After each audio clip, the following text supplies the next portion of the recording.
of Mana Trader series. We got modern. We're good to go here. We have Victor Carvalho playing, I believe, Amulet. Yep, Yep. there's that is up against Scam. So two of the big heavy hitters. And in my mind, these are the two best decks. I think there's a lot of good tier one decks, but these are the two decks, for instance, that I'm personally considering for my next big modern event. I think both of them are amazing choices. Yeah, both very, very scary here. And we have a pretty scary draw up top with two copies of Amulet of Vigor, Oh but God. no bounce lands.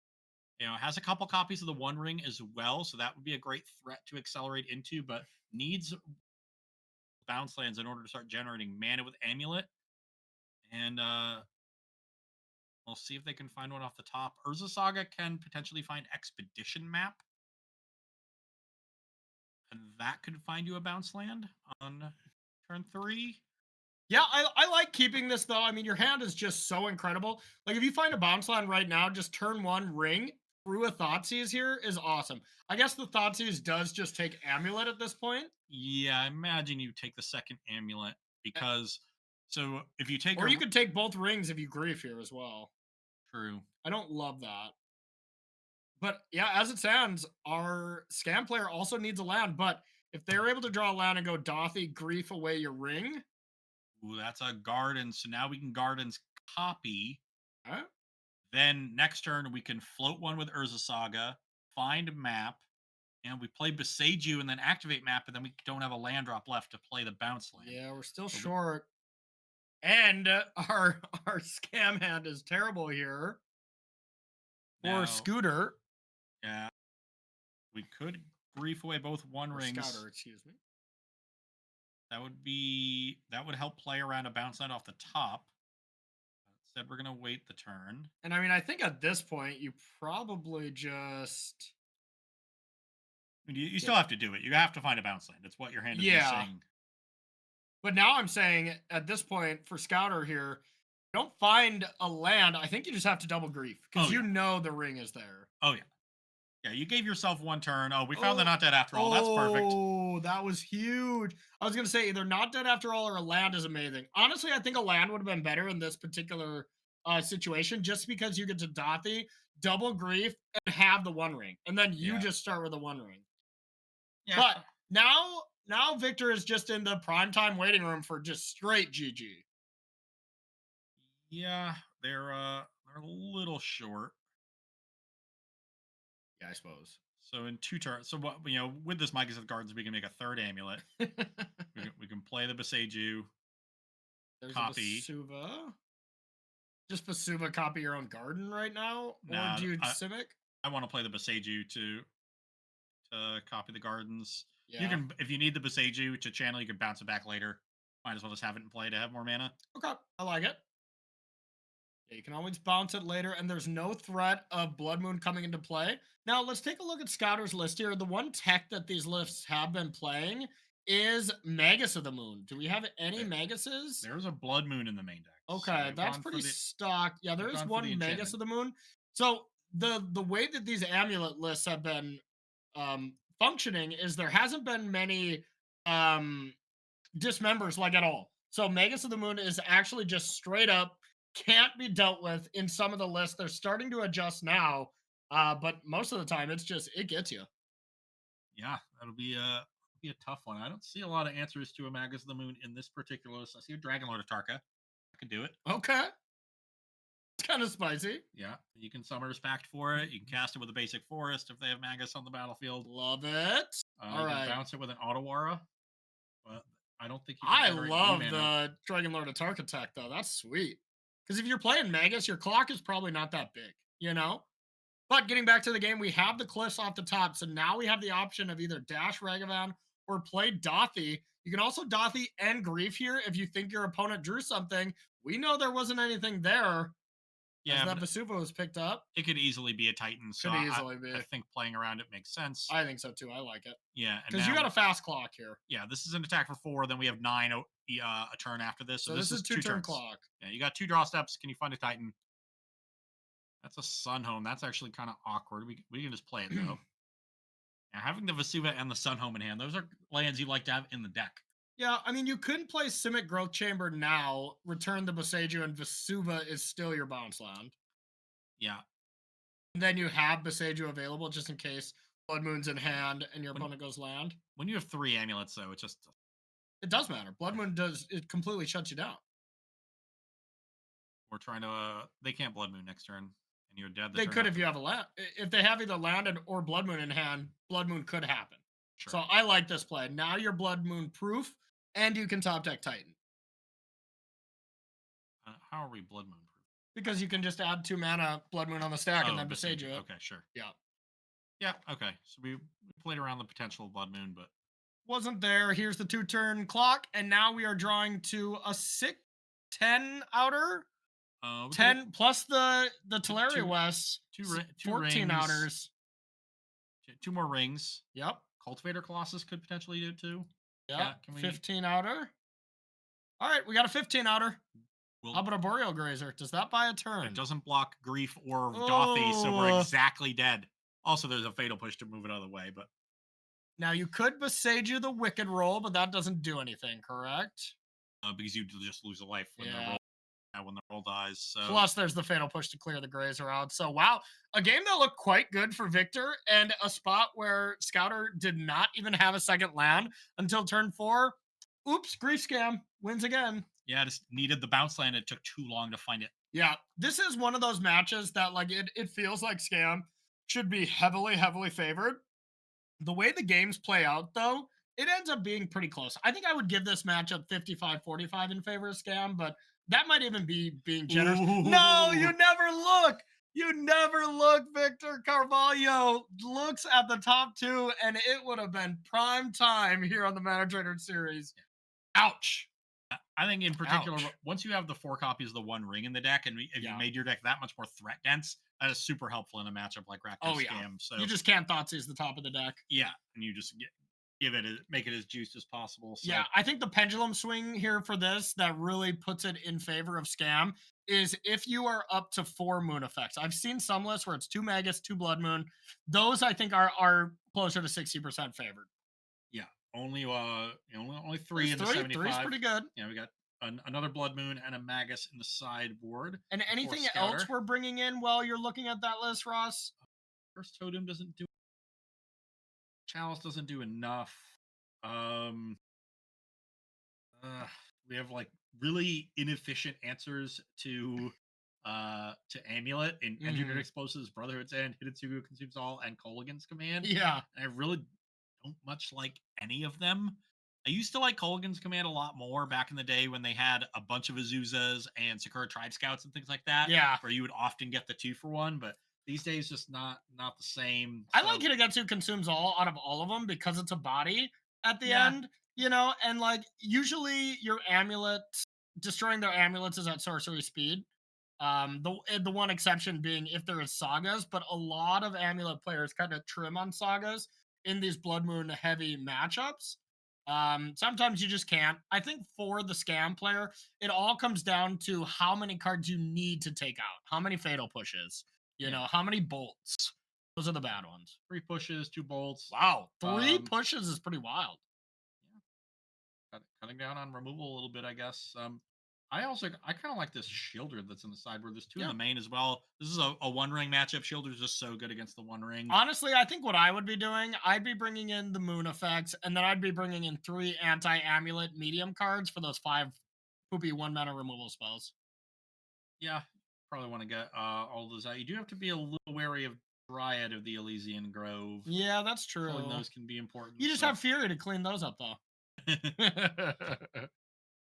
All right, so that is going to be the first game going to Scouter TF2. We're going to be jumping in. Now, one thing that you're noticing why we don't get to watch them sideboard, the only disadvantage for having the spectator mode, we can't actively jump in how they sideboard, but spectator mode, the Mana Trader series is the only series out there that allows us to jump in to all these different games. So if that's the one thing we don't get here, I'm fine with that because jumping into certain matches at a moment's notice is awesome. And here we go, Ross. Game number 2 with Victor Carvalho on the play. How's that hand? Not great. It was Yeah. all threats and no ramp. So here's another like Wow. Yeah, not a good hand. We got to go to I 5. I do not like mulliganing. I would maybe keep this. Oof. I do not like mulliganing too far against and scam, and and look at the that's hand at the why. bottom. Oh my god. We're gonna grief scam you into a Thoughtseize. Ooh, oof. That's a pretty solid 5. Okay. The problem is we don't have an untapped land on turn 1, so we can't amulet on 1 into dry it on 2 with the Simic Growth Chamber. Oh no. And yeah, I think we're just gonna end. That's what you needed. Is you needed amulet here. So they're gonna lose two things. Probably. Oh, not probably. Yeah. Amulet and Dryad are gone, and then Primeval Titan will be cleaned up at Scouter's discretion whenever. You Yes. know. And now the Oh, are you gonna sack that Marsh Flats? drawing a second land is perfect. Now we get to Bowmaster to apply more pressure in turn 2. Any third land lets us moon. Victor's out here as you forget to fetch that Marsh Flats first. Even then, they're still in trouble. Yeah, yeah. Like, Wow, Scouter's hand is perfect. And here we go. Grief isn't the problem, y'all. No changes. Let's go. this is I did say that from the beginning. I was a huge component of, yeah, maybe Fury is bad as well at, keeping all these X ones in check. I think you just had to get rid of both of them or just Grief. That would have been my band. But the Beanstalk, fine. That card's annoying to play against. So, agreed. Yeah, good grief is yeah. putting in some work here. And now here's the question: do you even fire off the Oh God, no. Thoughtseize, or are you just Bowmaster? Bowmaster. Yeah, 100%. Get your clock going. Primeval Titan does nothing right now. Yep. Okay, that's an interesting one. We can play Yeah. Spelunking. All right, Spelunking. You get that extra land drop. You get to draw a card. It's kind of an amulet as well. Like, that was a great draw. Probably the best right now. Yeah, it It is. does trigger Bowmaster. Now you're going to go to 14, and this is going to be 7 power and play. Oh, just the 2-turn clock. Oh, y'all. Arachnos is still good. I haven't played Modern in 3 weeks here as I've had some life stuff going on. But yeah, Yeah. nice to see. Literally life stuff. You made a life. I did make a life. Yes, exactly. I didn't do much, but I helped. All right. Yeah. So I haven't been able to check into Modern that much, but it does look like it's a lot of the same kind of stuff here. As far as some minor changes. And I'd like to think that, these Rakdos scam decks are not S tier, but they really might just be back to the best deck again, Ross. Oh, there's land 3 for the Magus. How do you beat that? That's just perfection. I mean, look at this. Turn 1 Grief with Not Dead After All, after your opponent has mulligan to 5, right? Yeah. Orcish Bowmaster after your opponent just plays a cantrip. Into Magus of the Moon, where there is no answers in the Amulet Titans deck. I mean, how do you beat that? And had Victor had something relevant, Yeah. there was a Thoughtseize that could have taken it on turn 2. They just didn't need to. It was there. You're not beating that. You're just not beating it. That deck is too good. It's still so hard to hate out. Rakdos Scam is not going anywhere for anybody getting ready for their next RCQ season. I guess the next one is Standard, huh? Yes. I think so. Okay, so I guess we're not playing Modern for a little bit. Oh, no, the regional championships are Modern.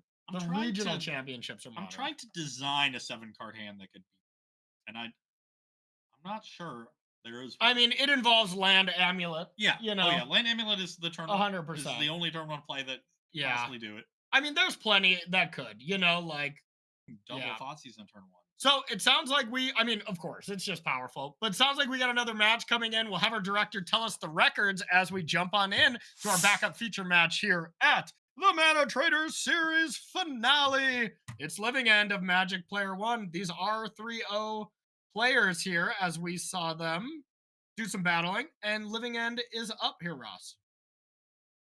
And looking pretty good. Living End is clearly resolved. Yep. Gob for the win is playing control in every single format. Gotta respect a control mage. All right, here is the 1 ring for the protection. There's the chance to fight back into this.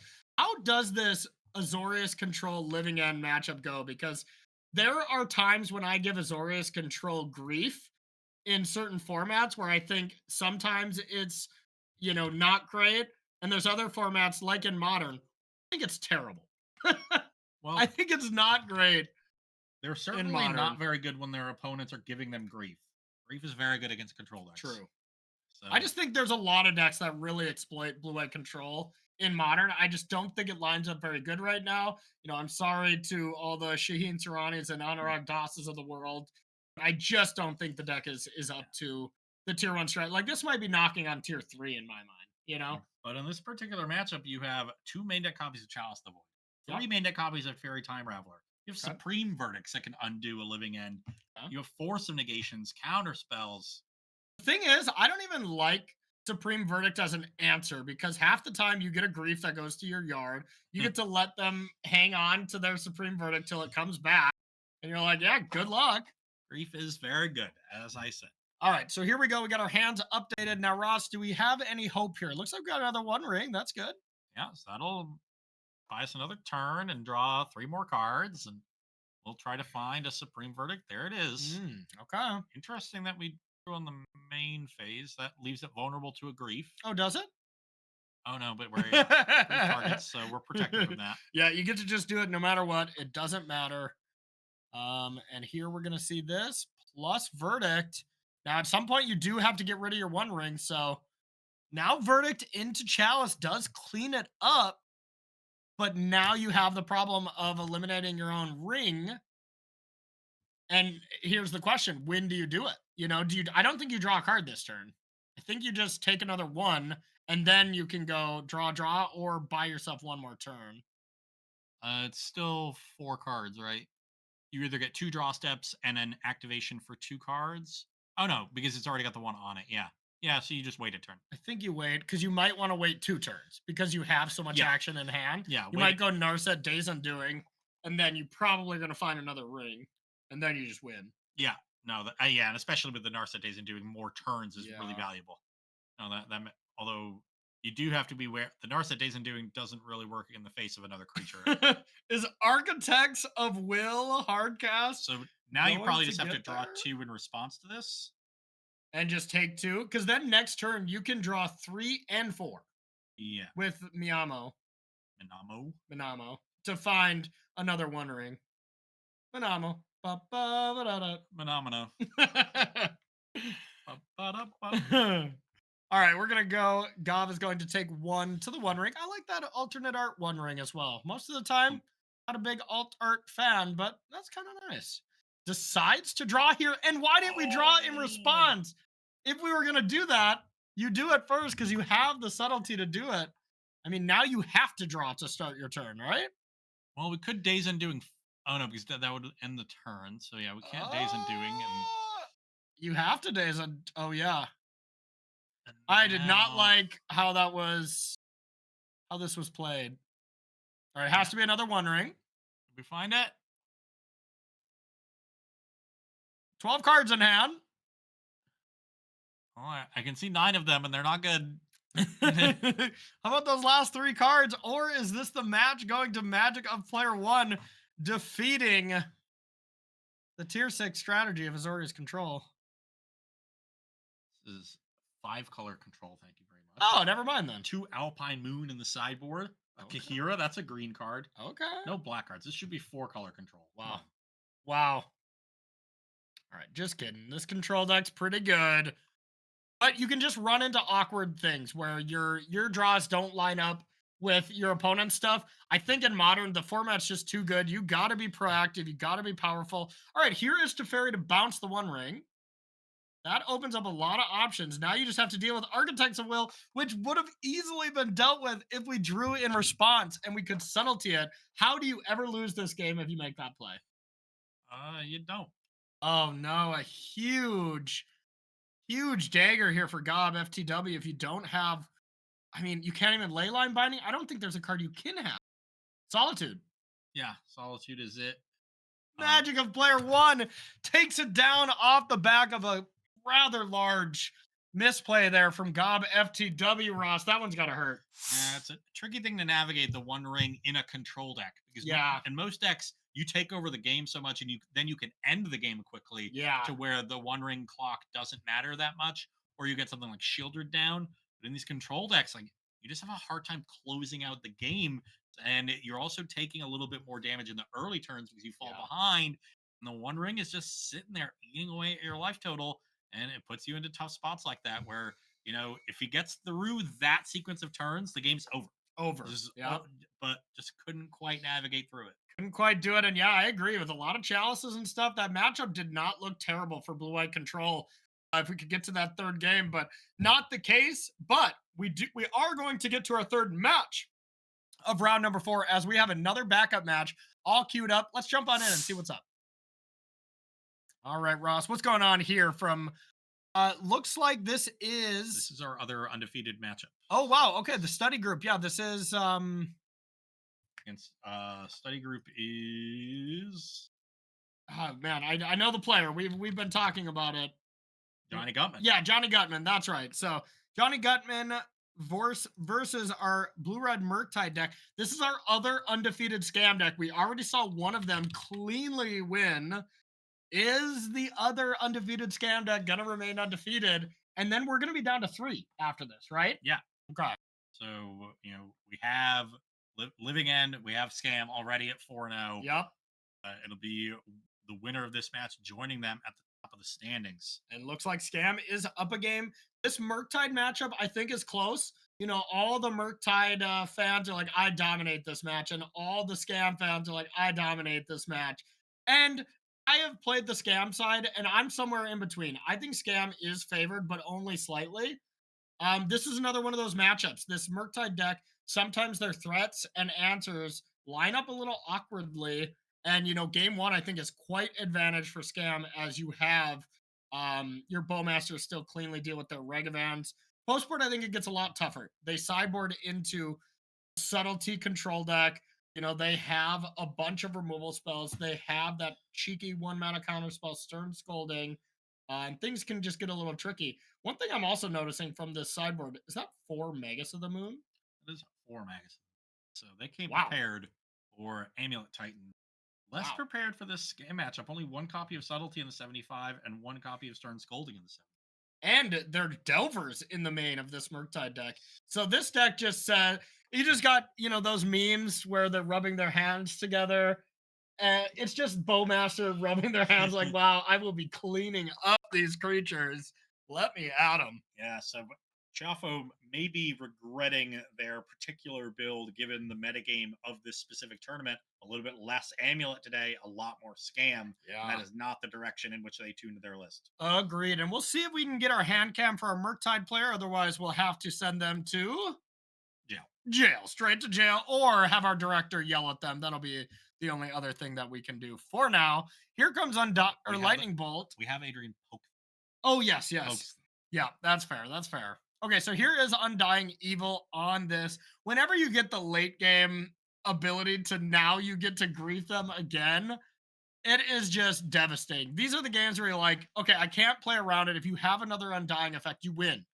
And this is what I think the people at R&D were thinking was going to happen. Like, if you don't have 8 creatures to evoke, these Not Dead After All and Undying effects are going to be too bad to play, right? And I get the logic behind it.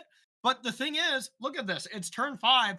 It was just a blowout. It's still good cards. It can be bad late game draws, but when there's still Lightning Bolt in the format, when there's still Undying or Unholy Heat in the format, creatures trading in combat, these cards are still going to be good.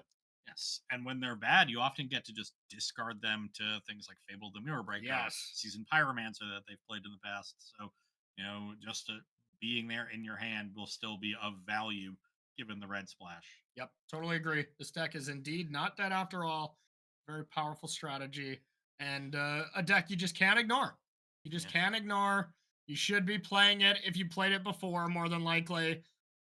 Or you need to have a good game plan ready to go for it.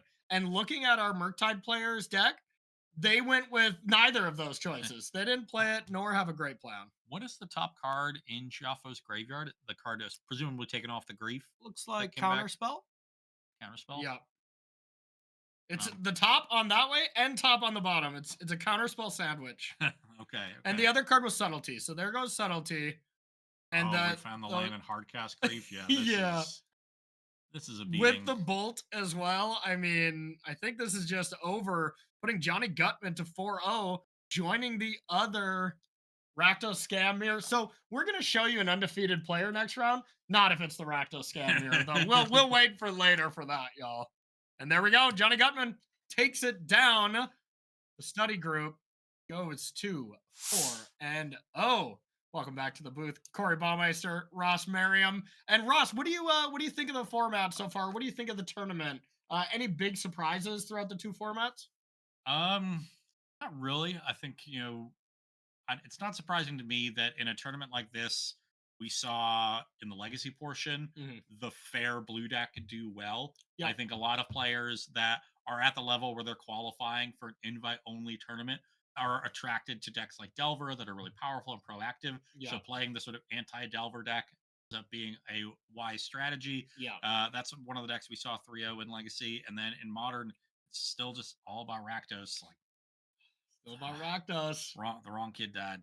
Yeah. Harsh, harsh. Yeah, Fury fell when it really seems like Dream is definitely wrong, doing the damage. wrong kid died.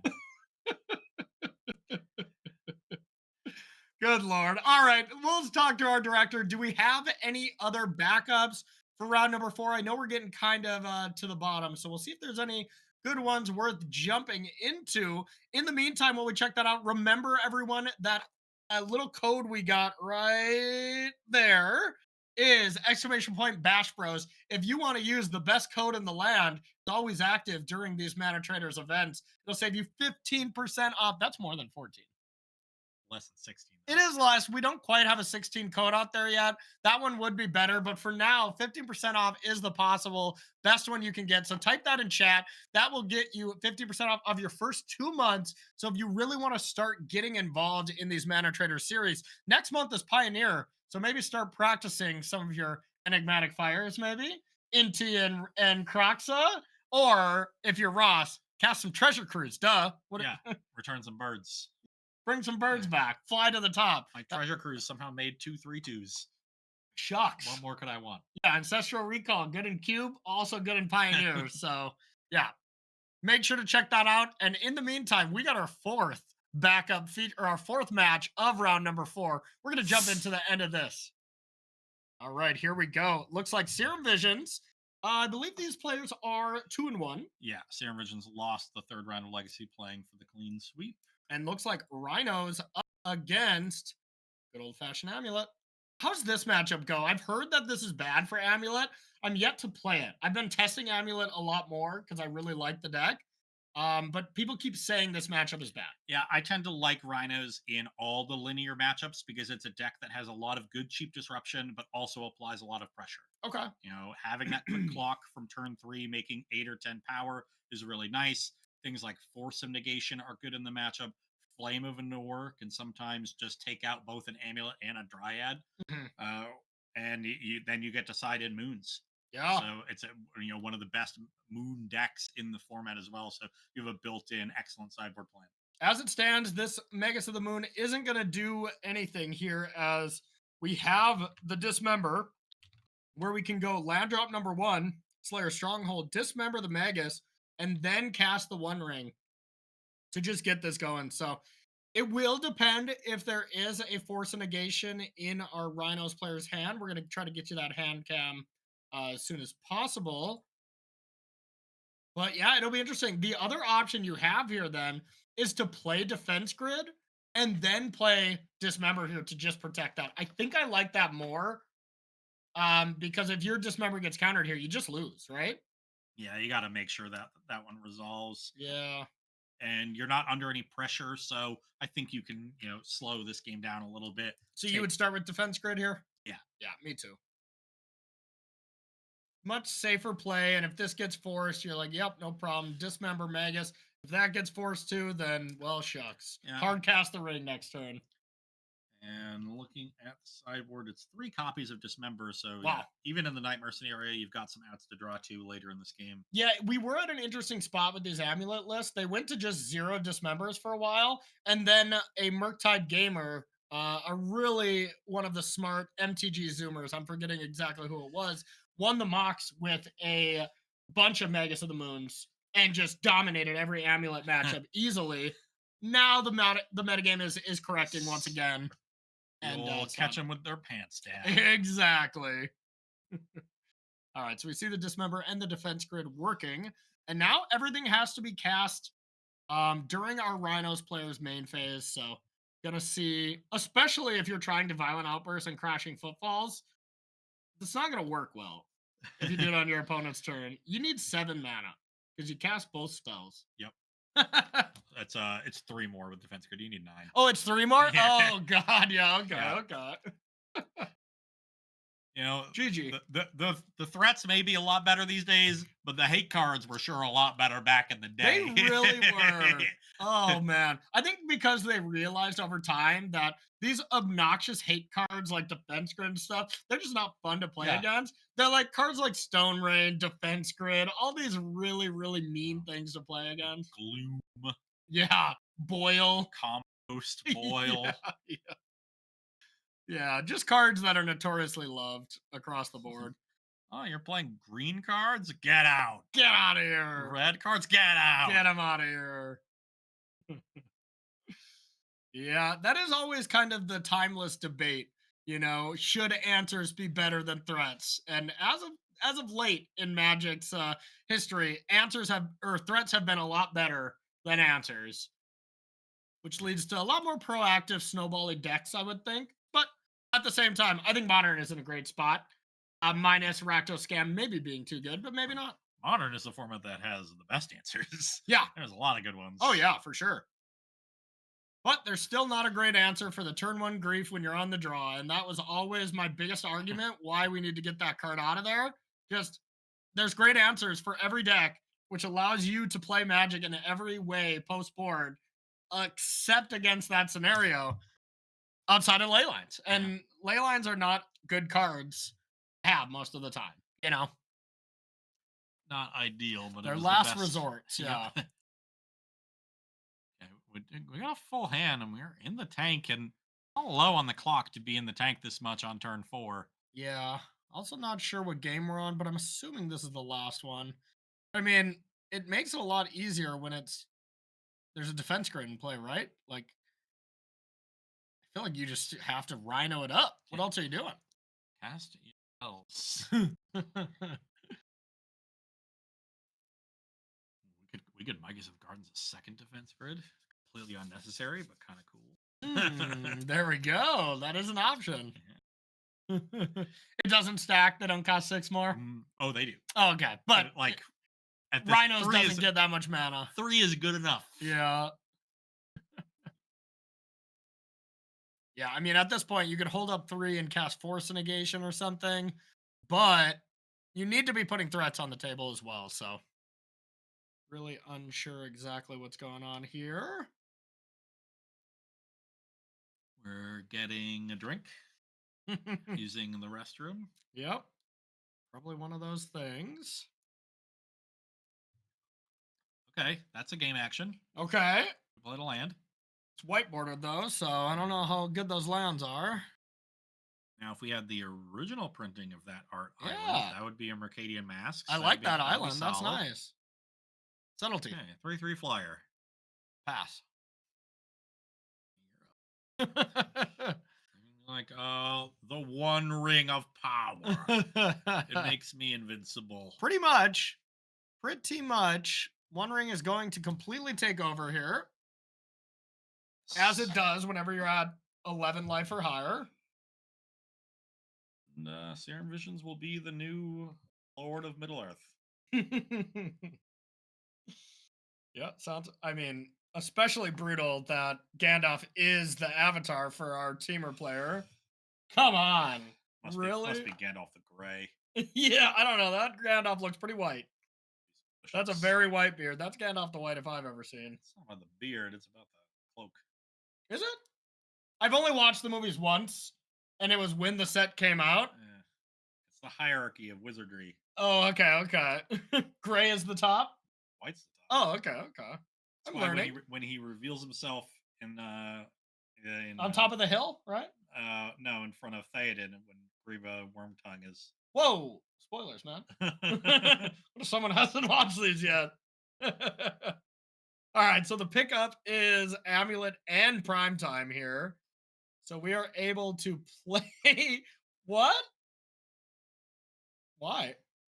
So want another defense grid. Uh, I'm in for it. all right. Just take game actions. Everybody likes game You actions. know what's going to be hilarious now is when you force a figure both defense grids. Get them out of Well, here. we're two mana away from. I guess we could hard cast it on our own turn.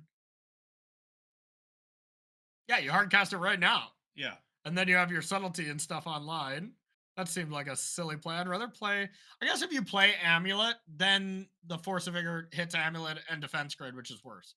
I think I'd Yeah. just like not turning you it hit, into. or you hit Dryad and defense grid. Yeah, and you just don't have to turn that into anything until end step. Whatever. Ain't no thing. All right, here's a mountain. And Full rain revealed, 5 yeah. mana. All right. That's not great. No. I think you're dead. I think they're dead as well. Double defense grid. Gonna untap, lose 1 minuscule life, get tempted by that precious ring, and I think it's time. Prime time, if you will. So the land was needed. We got land, Titan, win. Yeah, this should be fine. Oh, I guess you do have the Slayer Stronghold in play, so this isn't. But we have another land drop because of the Dryad, so we can get a bounce. We're gonna get the Boros, Boros garrison Garrison. anyway. Yeah. And we can replay the Sanctuary after returning it to the hand. Cool. I guess you could always do Vesuva, copying Slayer Stronghold, Boros Garrison as well. There's a plethora of things to do. Yep, that is what they go for. I think I actually liked your line better. Get another bounce line. You net another mana, and then you can play the other amulet. Because you get 4 mana, bounce it, land number 2, Slayer Stronghold, pump, and you actually net 2, huh? Yeah, whatever. We're in the whatever phase. I guess we could have just gotten 2 bounce lands, made 4 mana, returned one of them, played it as our next land, gotten up to 6 mana, and played this other Primeval Titan from our hand. That would have been better. Yeah. Yeah. Then gotten the Boris Garrison, so get 2 other bounce lands first, plus Vesuva, and then made 2 8-power hasty. Prime times, yeah, Yeah. that would have done it. I guess we didn't have double amulet to do that. But instead, here we're still doing that. We're getting the second Titan into play. Get to bounce something. And yeah. Dryad for another land drop. That nets 1. Simic Growth Chamber goes up to 6 mana, leaves a Slayer Stronghold untapped. You get Vesuva targeting Boros Garrison. Untap, untap, haste, haste on both Titans. And Yeah, they found it. Do whatever you want. They solved the puzzle. Then start getting Valakuts and anything. And pew, pew, pew, pew. Game is over. Completely over. What did we get? Okay, we just got. Yeah, the Valakuts can make white mana because of Dryad, Yeah. so. Was that just 2 Valakuts that we got? Yeah. Yeah, kill that. Why not? We're only going to give 1 Titan haste, but that's all we need. Yep. Oh, it looks like Ottawara. Valakut. Okay. So you can, yeah, only one of them haste, but whatever. Here comes 10 damage plus 2 more Valakut triggers, probably 4 more Valakut triggers. Why not? Yeah, Valakut Vesuva. There we go. That is going to be Serum Visions. First of all, Serum Visions pretty much only plays Amulet too. I've played against them a lot online. We always have close matches. They know their deck upside down, left and right. Yeah, that was pretty clean sequencing on that last turn, just to cast all the cards in their hand and everything. Yep, looks good. And that was our 4th match. So that was going to be the last match of the round. We're going to take ourselves a short 5-minute break, refill our beverages, and we'll be right back for round number 5 here at the Mana Traders series finale. Don't go anywhere. All right, everybody, welcome back to the Mana Traders series finale. My name's Corey Baumeister. That's Ross Merriam. We're going to be jumping into round number 5 here. So while we get kind of ready for this match, I think our undefeated players are about to begin. Let's take a look at standings here while we get that going. And it's Rakdos, Living End as far as modern goes. So unsurprisingly, Rakdos is doing well. You know, it's Yeah. the most played deck in Modern, And and it just Living End was tied for second. yeah, So and it just seems like a lot of the Rakdos scam players did well in Legacy because here we are, Ross. Here's the standings. Anything kind of stick out to you?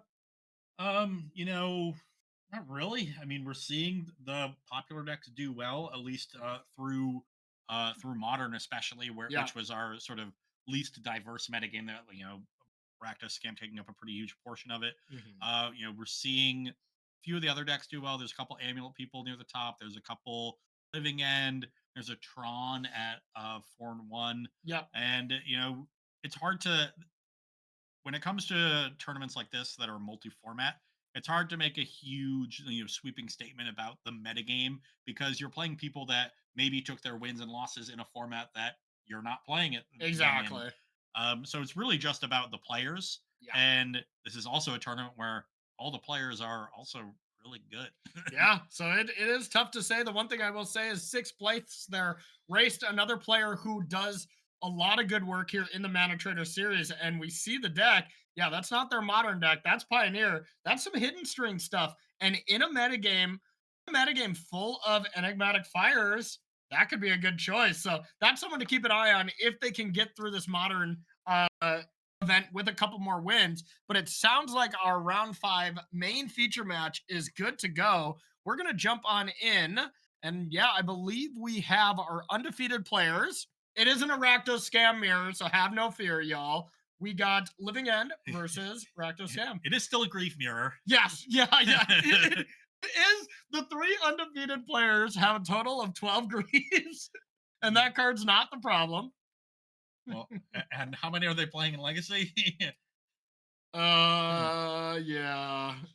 No kidding. I mean, maybe Legacy, it's better. I don't think Grief is like the best Legacy card or anything, but it's still very much played. So yeah, we'll see. All right, Magic of Player 1 looks like it's Only on the one of them draw. is playing Grief and Legacy. So Okay, okay.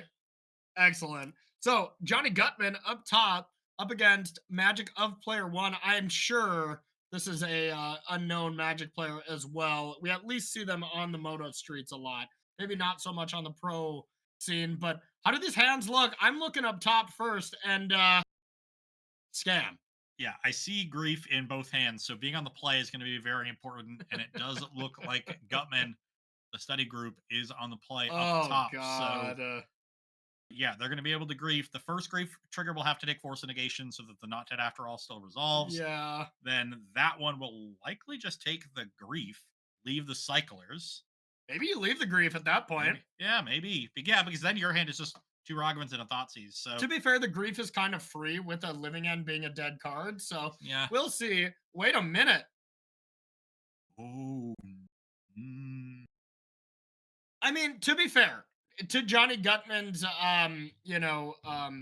play here, Regavan is by far the best card against Living End pretty much out of any matchup. It's gonna do its thing, it's gonna connect. It's very, very good.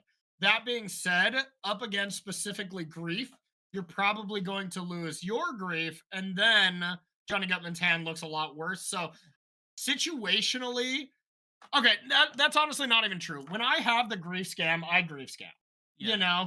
and then I dash Regavan on 2. That's what I do in this hand. That's what I would have done here, and I think it would have been a lot better for Johnny. So maybe that was just a misplay. Yeah. It's tough though. You give them time to maybe like cycle into the Cascader that you want to take. But really, it's just about playing around the grief and applying more pressure. Pressure. Getting the Yeah. 4-3 down on turn 1 is important.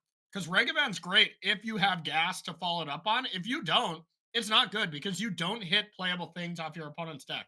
All your opponent's cards are bad in the eyes of you playing them off grief until you get to 4 mana. Then maybe you play a 4-drop. Maybe you don't even want that because it goes to their graveyard if you living end. So yeah, I definitely would have started with turn 1 grief scam for sure. Now, there is an interesting question of what Magic of Player 1 it takes with their grief. It's grief. You don't want to take Not Dead After All? I don't think so. Because then you run the risk of them drawing another copy. But that's true with whatever you take. So. Yeah. And technically, if you take grief, there's less griefs. If you Yeah, take not dead after all, there's 4 more not dead after all. sure. That's the tiny margin. Yeah. But I just think grief is more important because you can hard cast it at some point. That you also, if you take grief, you leave them the opportunity. I guess they can't hit your grief off Ragavan and still scam it because it not dead after all says it has to go to your graveyard. Yeah, it would work, as in it'll go into Magic Player of One battlefield. All right, grief takes grief. Welcome to modern. All right, here's a blood crypt off the top. Regavan's going to do some connecting, and then all of a sudden, well, we don't really have a great play. The one thing that Johnny Gutman has going for him is worst. This turn, he could just channel Takanuma and get back grief. With the legend, making that cost 1 less thanks to Regavan. And it's either channel Takanuma and use all your mana or cast Thoughtseize. I am slamming Takanuma this turn. Because turn 3 is the turn that you're afraid of, not turn 2.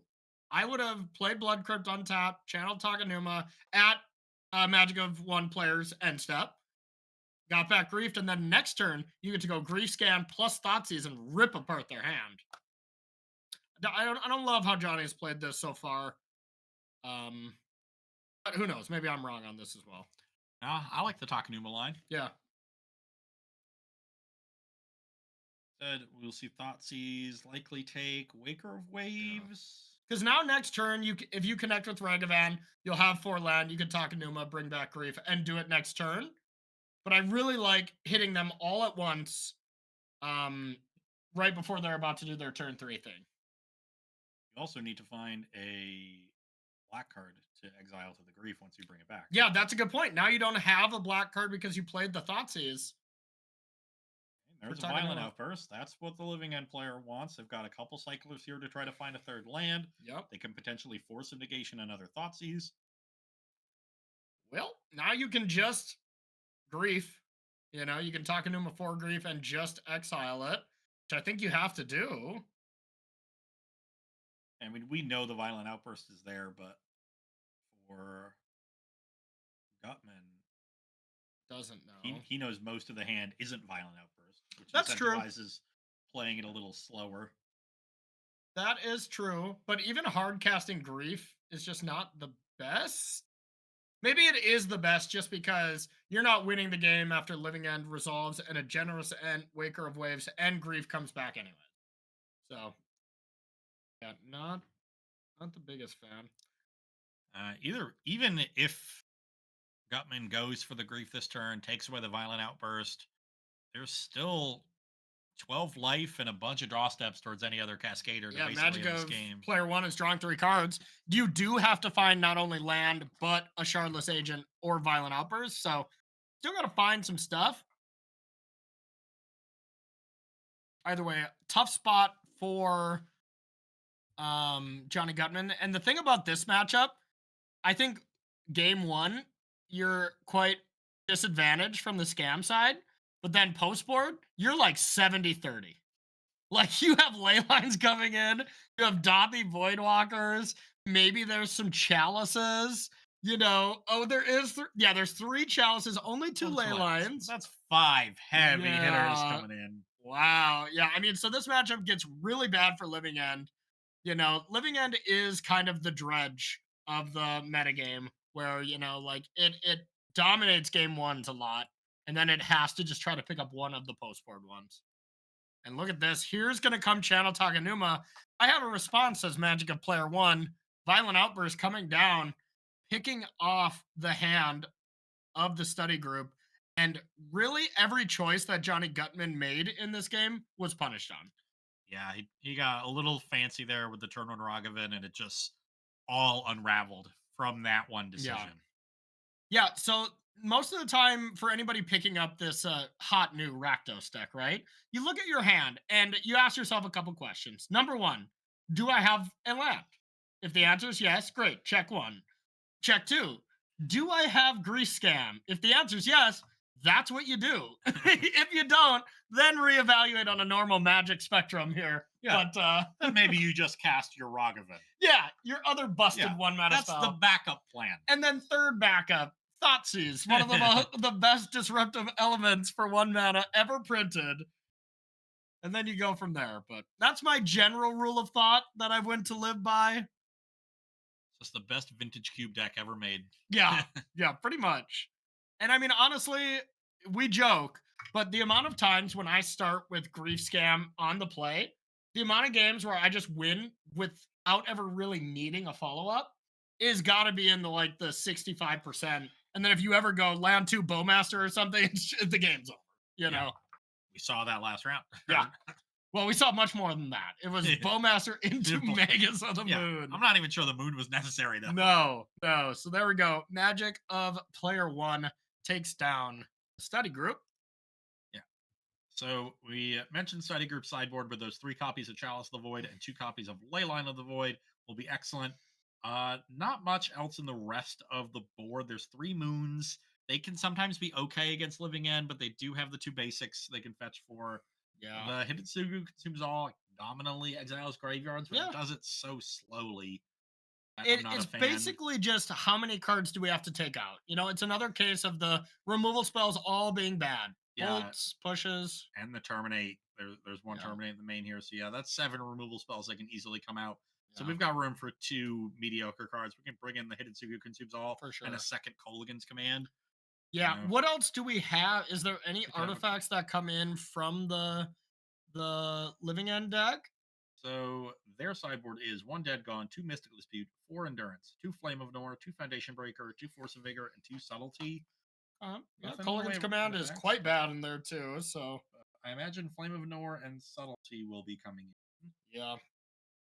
And that's probably about it. Yeah, you probably keep in the Kolaghan's Command just because they are black cards to exile to grief, and they maybe do something. Otherwise I'd say keep Bolt, but I think just being black cards to exile to grief is better. Yeah. Yeah.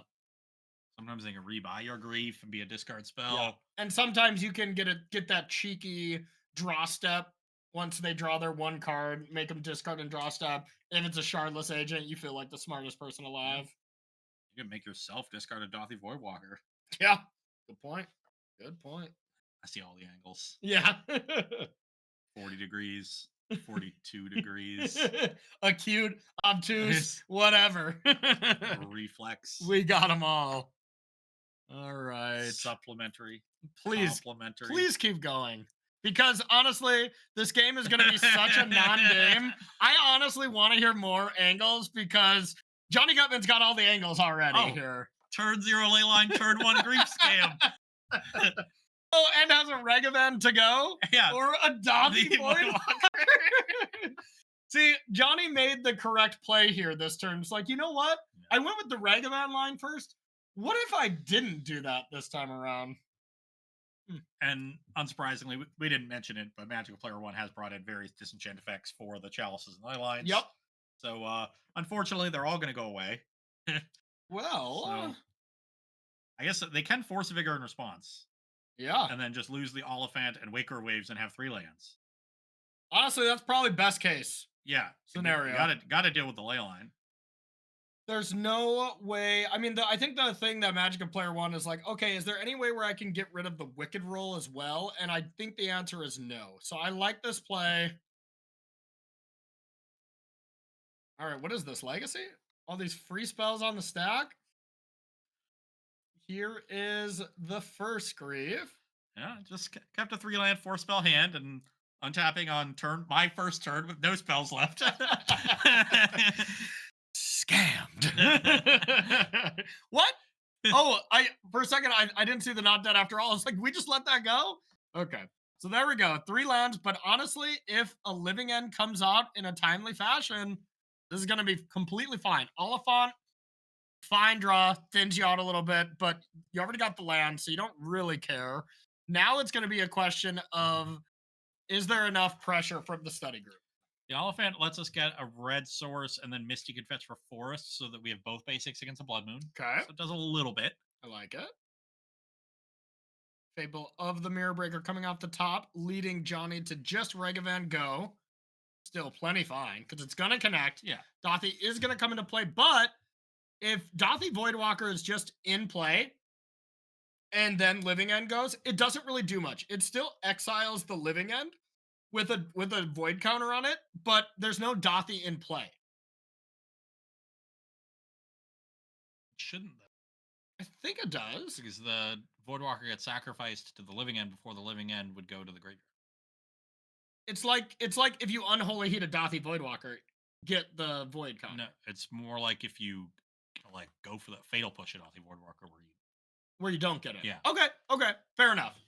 All right, well then, doesn't matter, I guess. Force of Vigor was a terrible draw though. And the Yeah. other issue here is that this clock is very fast. We're attacking for 6. That's going to put you to 8. And now we're playing Dathi Voidwalker. This is lethal next Why turn. is it always a turn 2 clock with this deck? Yeah. It's always a turn 2 clock. All right, there's a Flame of Anor. Doesn't do enough. Just a divination if you want. So I would imagine. Just play the Dathi and have them dead next turn. Or the Fable is also. Yeah, the Fable's also lethal. Dathi is just another creature that goes to the yard. I think I'm fabling here. Yeah, I guess you are worried about them actually having it. Yeah, if they have it, you're in trouble, if not dead. Fable is still lethal, so sure. Yeah, and then if they have it, maybe there's a chance that you can Dathi and try to get some cheeky wins. Yeah. I think it's just going to come down. If Magic of Player 1 draws an 8-outer, they're going to win. If not, they're dead.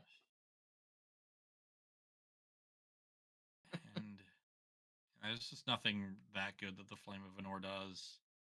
If, also by chance, Magic Player 1 has some way to live, playing the Fable this turn lets you then discard the Dathi next turn to insulate yourself against a living end. Yep, that could be. So, I like playing the Fable.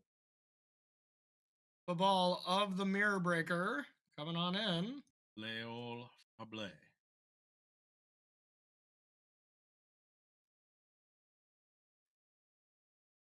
Deck is getting crazy that there's only one striped Riverwinder in it. Yeah, card's not good.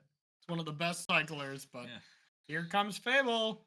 Guessing here comes a fetched Misty Rainforest and a good old knock the top of the deck.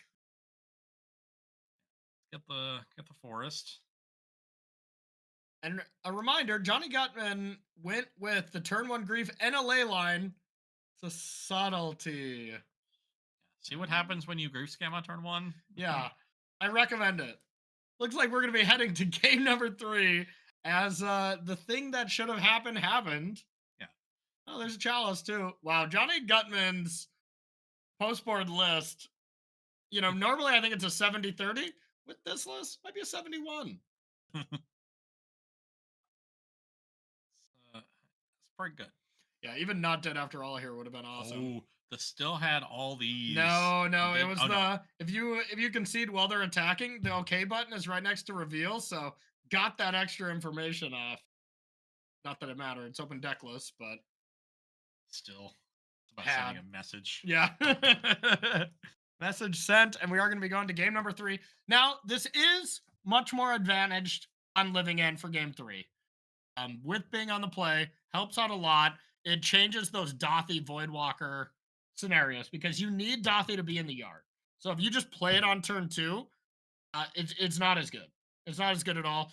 Unless you go Ragavan on turn 1, attack, and then have a not dead after all for Dathi on turn 2 and play it.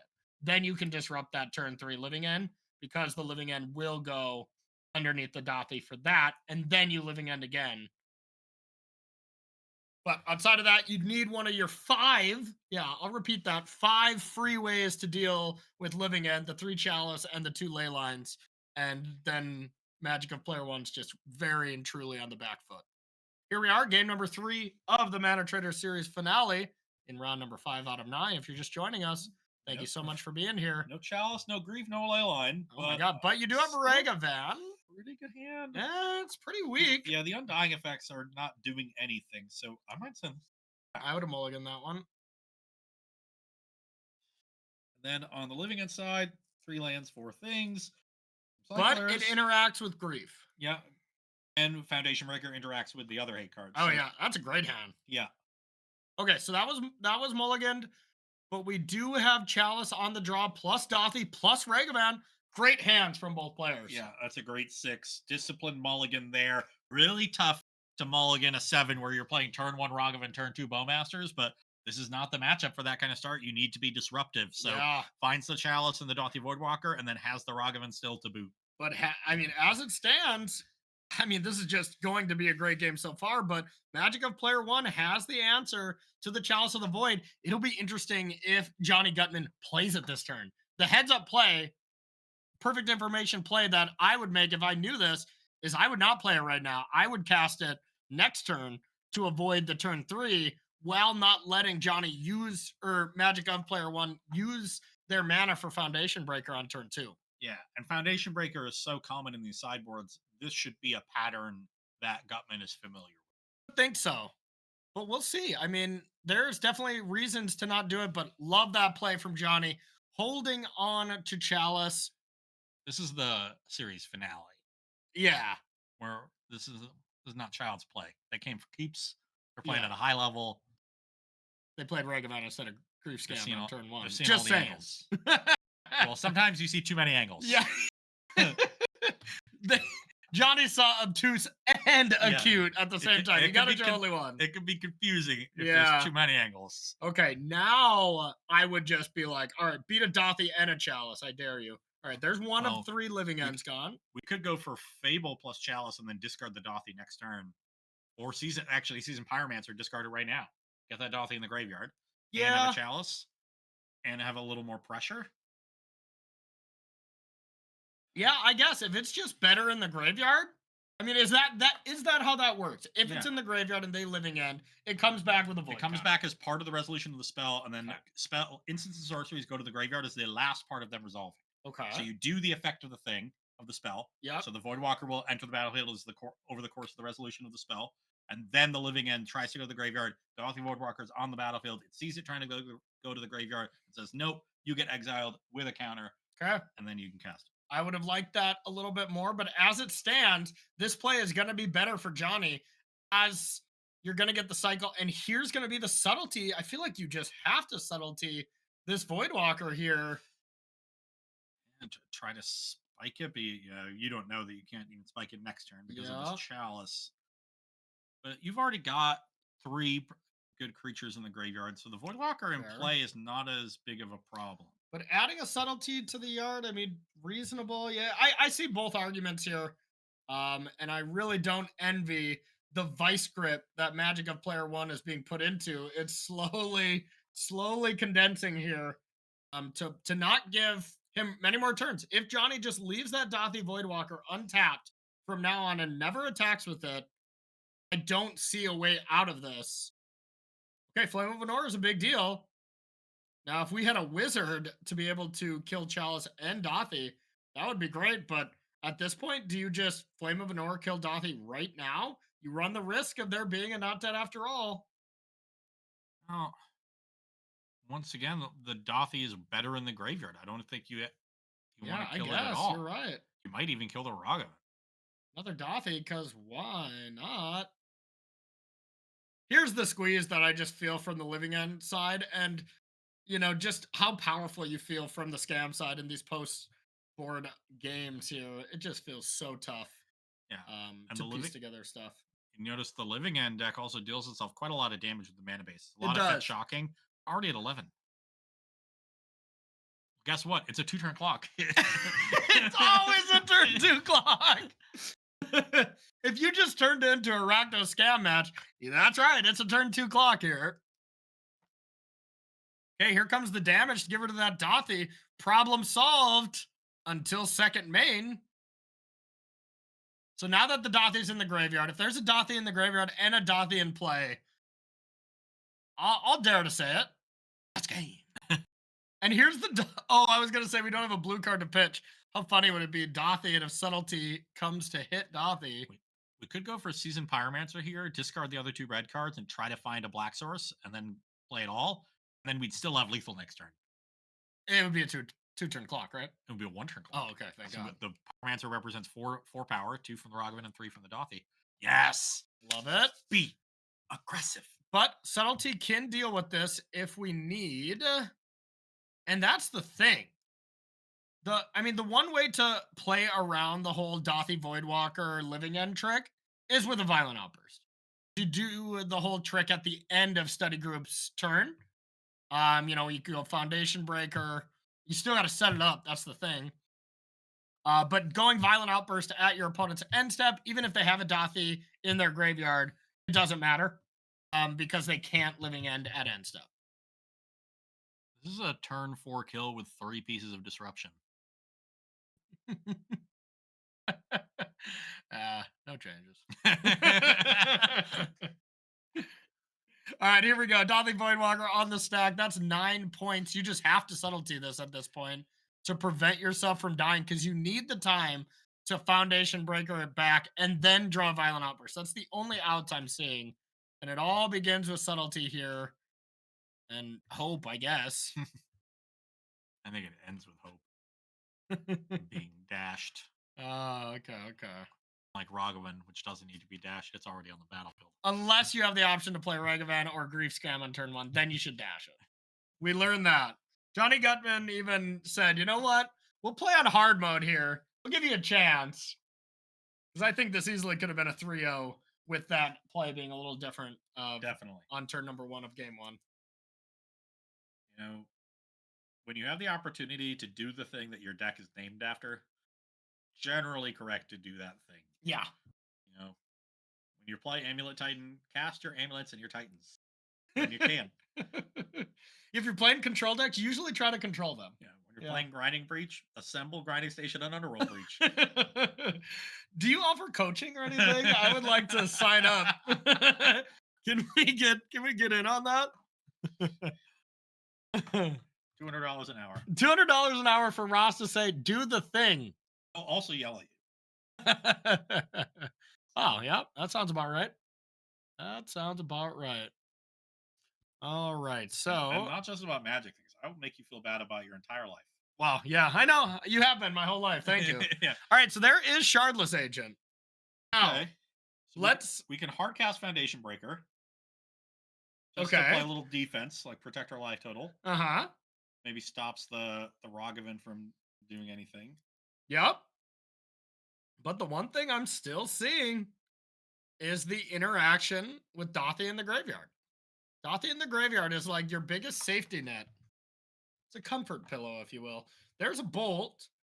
So that's not quite.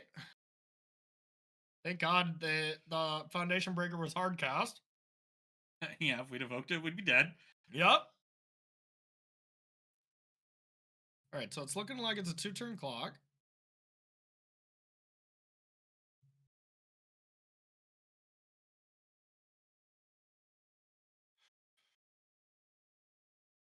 Just debating if you want to bolt this first, I guess, to get in a Ragavan hit.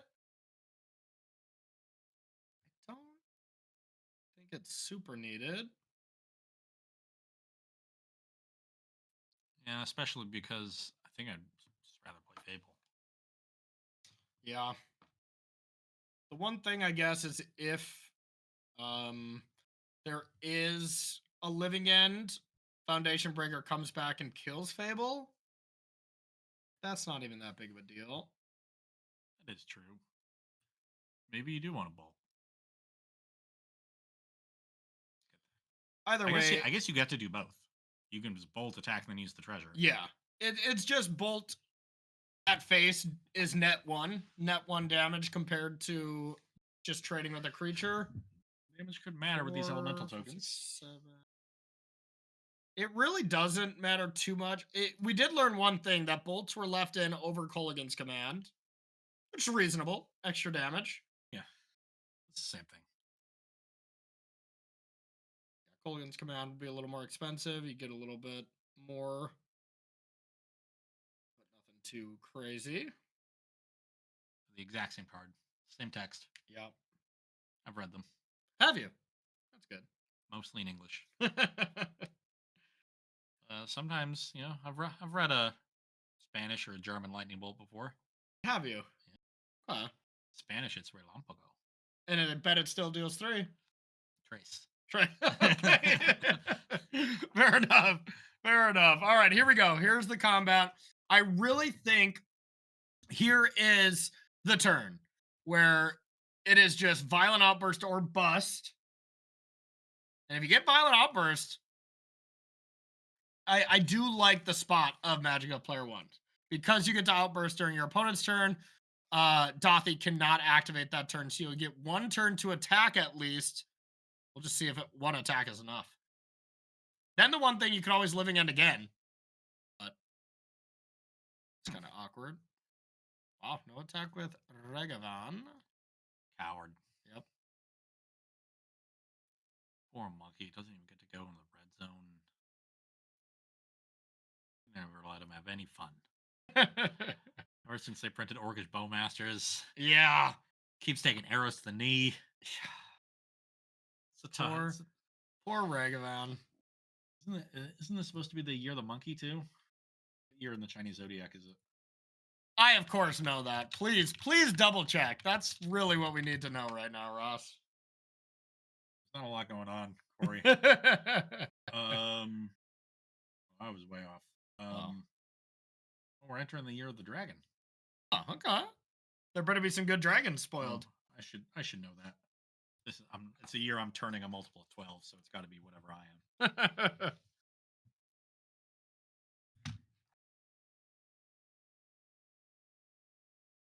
All right, big things here.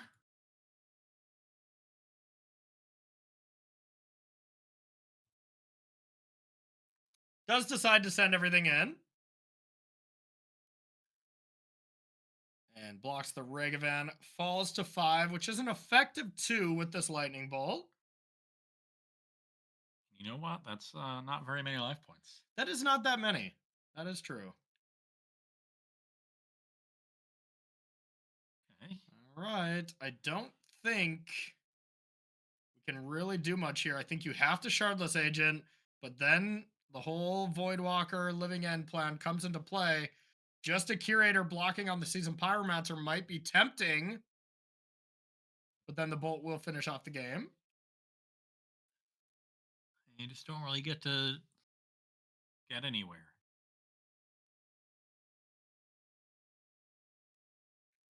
There's no window for you to try to get this Curator into your graveyard after returning the creatures that are already there. Yeah. Because if you've returned your creatures, then you return the Voidwalker, which means the Curator can't go to the graveyard. Yeah, and I think that's exactly what Magic of Player One is thinking about right now. It's just in the squeeze. We need more Fairy Macabres. Yeah. If we cycled Curator into a Fairy Macabre, like, it would be game over. That's true. That is true. It would be the single best card in Magic to draw.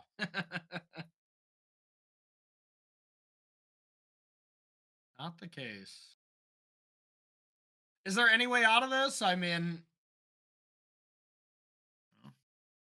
Meteor could hit Johnny Gutman's. there you go. Thank you for that. Dwelling. Thank you for that. Stranger things have happened.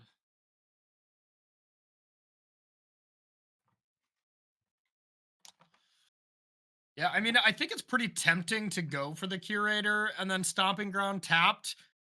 Just thinking that, well, Johnny Gutman probably sided out Lightning Bolt, right? I would be tempted to go for that, just because the Shardless Agent play does not really end the way you want it to. Or, yeah, just cycle and try to find Violent Outburst. If you don't, go from there. Yeah. As we didn't, now you're forced into the Shardless Agent play, and it's going to not be great. Well, then they use the Voidwalker again, but then they end up with the Voidwalker in play. You can then just find another Cascader. Business. But with Voidwalker in play and Bolt in hand, they can always just bolt their Voidwalker in response to another living end. Yep.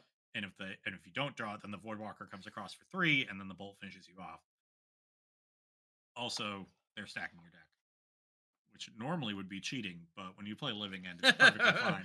It's quite allowed. It's weird. All right, so who do you stack here? Opponent.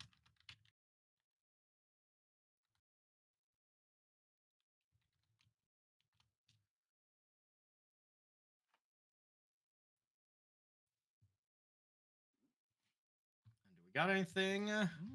Maybe you stack yourself because you want to find another Cascader, I guess. Yeah, I kind of like Self. Yeah, I would think so too. You kind of just need to find one. Yeah, I'm in for sell stacks on stacks on Stacks stacks. on stacks.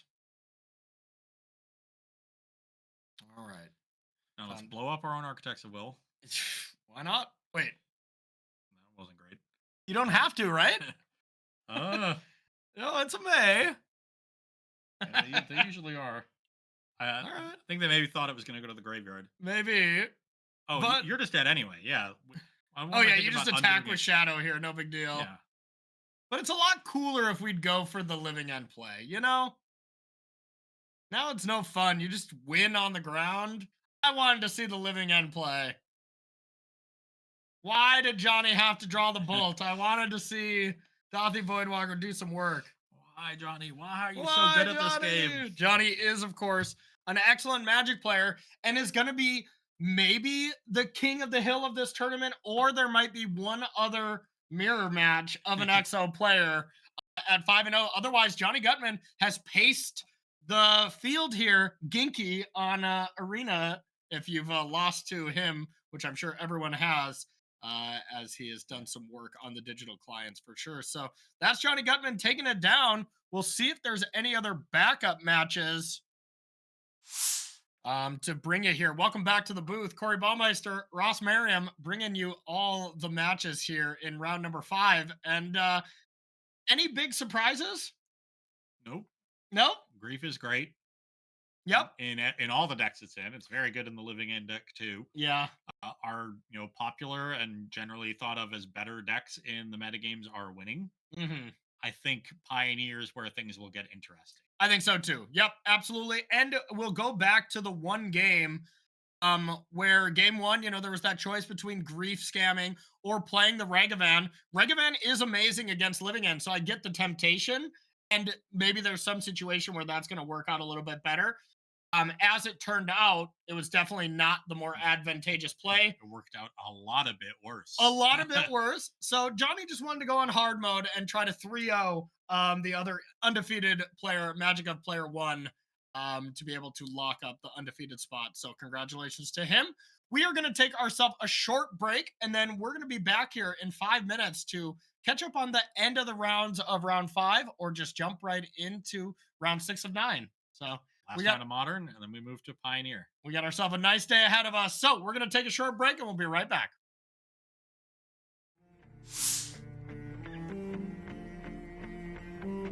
It's been earlier. Mateus Leverado is the last match going. But this time, he has the advantage on the clock. Oh, okay. Okay. We're mixing it up. Opponent under 2 minutes. Mateus, he's got a healthy 4.5. Yeah. And I want to say, weren't these the two players that were battling it out going to time in Legacy? You can, of course, play each other in different formats, I believe. I don't think this was that person. I think it was another name that begins with S. Okay, okay. I think Yeah, you're right. It was an amulet one. That's right. Regardless, we got Rhinos and Mutavault coming in right now. Pretty good. Yeah. But this Generosent is also pretty big.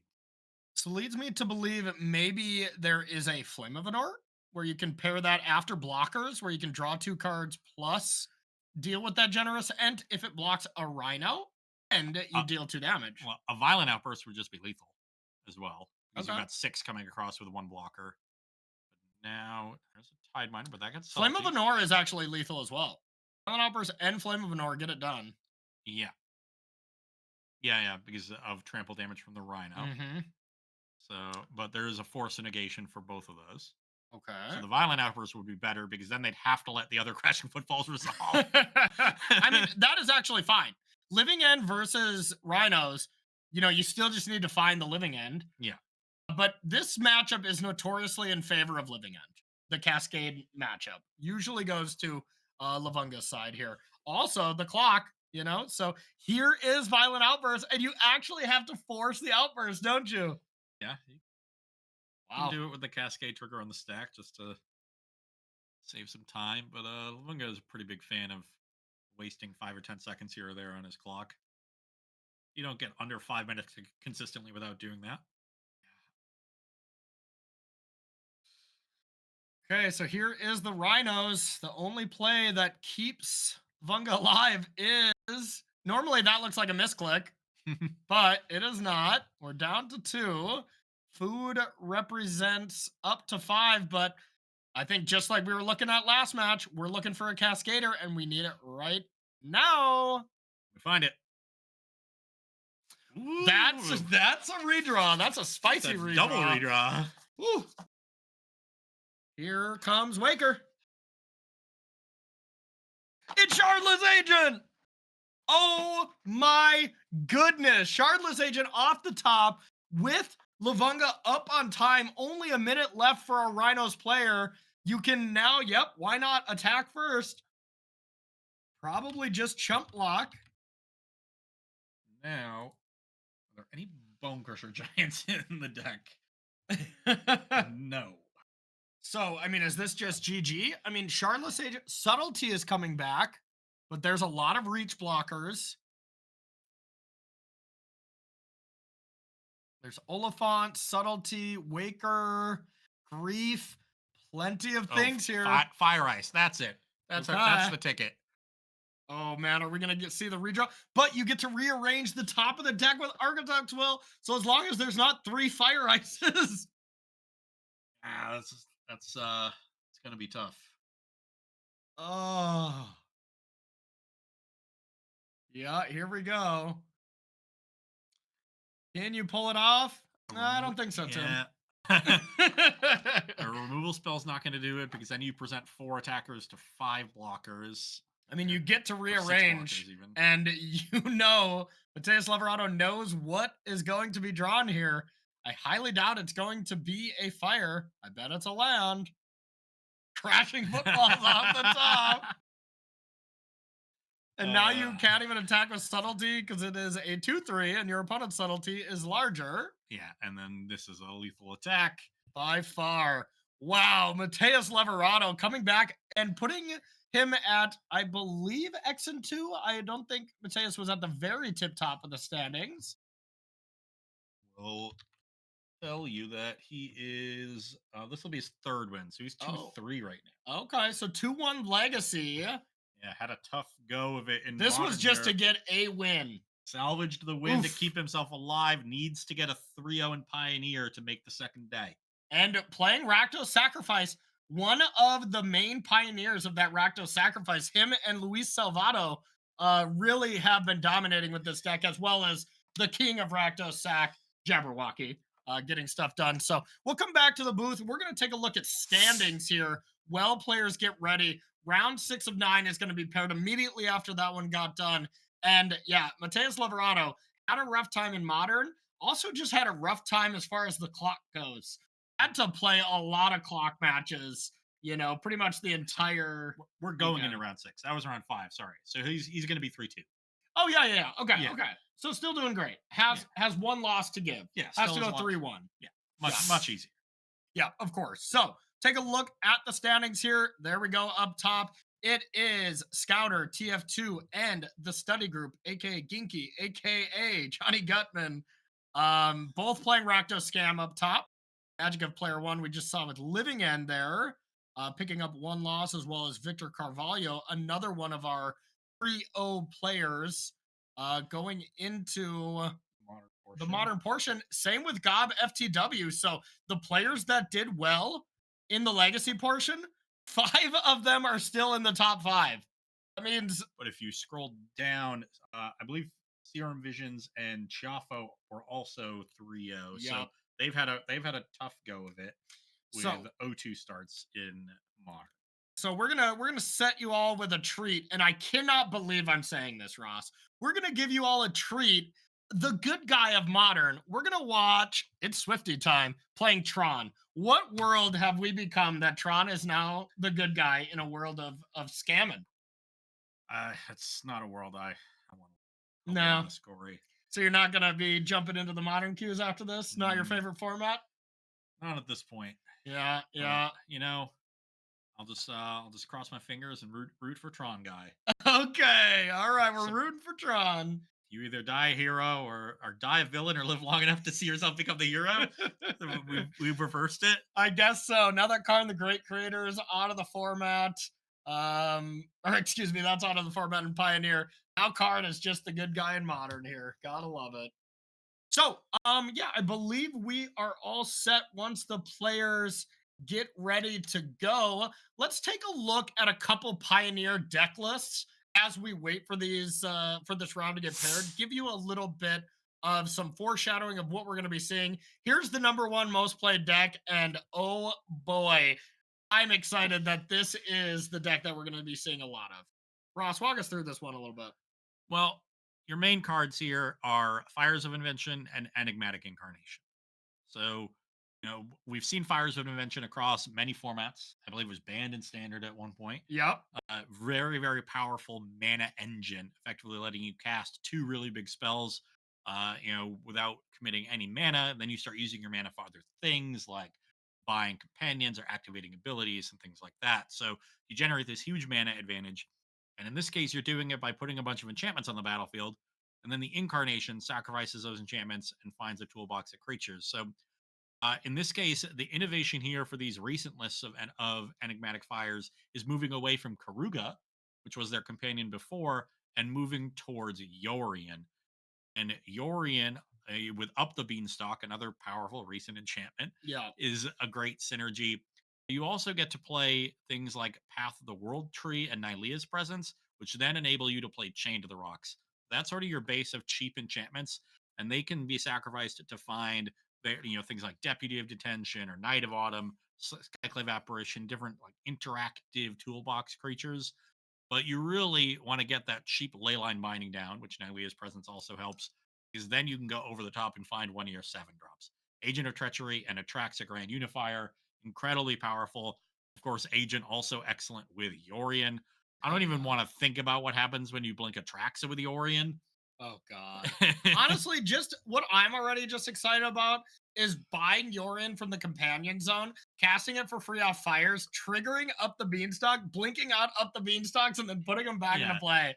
Like So that is something they took away from us in modern, rightfully so. I mean, the draw bracket was not fun, but in Pioneer, it's alive and kicking, and it's about time we saw a Yorion 4x up the beanstalk deck because the power on that, the value on that is off the charts. The combo decks were really holding this down though. And now that Lotus is less prevalent and Mono Green got killed, we got this now. yeah, Mono Green had the ability to go over the top of a deck like this. It Yeah. wasn't, a terrible matchup by any means, but you were more happy to play against things like Rakdos, Yeah. and sometimes play against the aggro decks with temporary lockdown.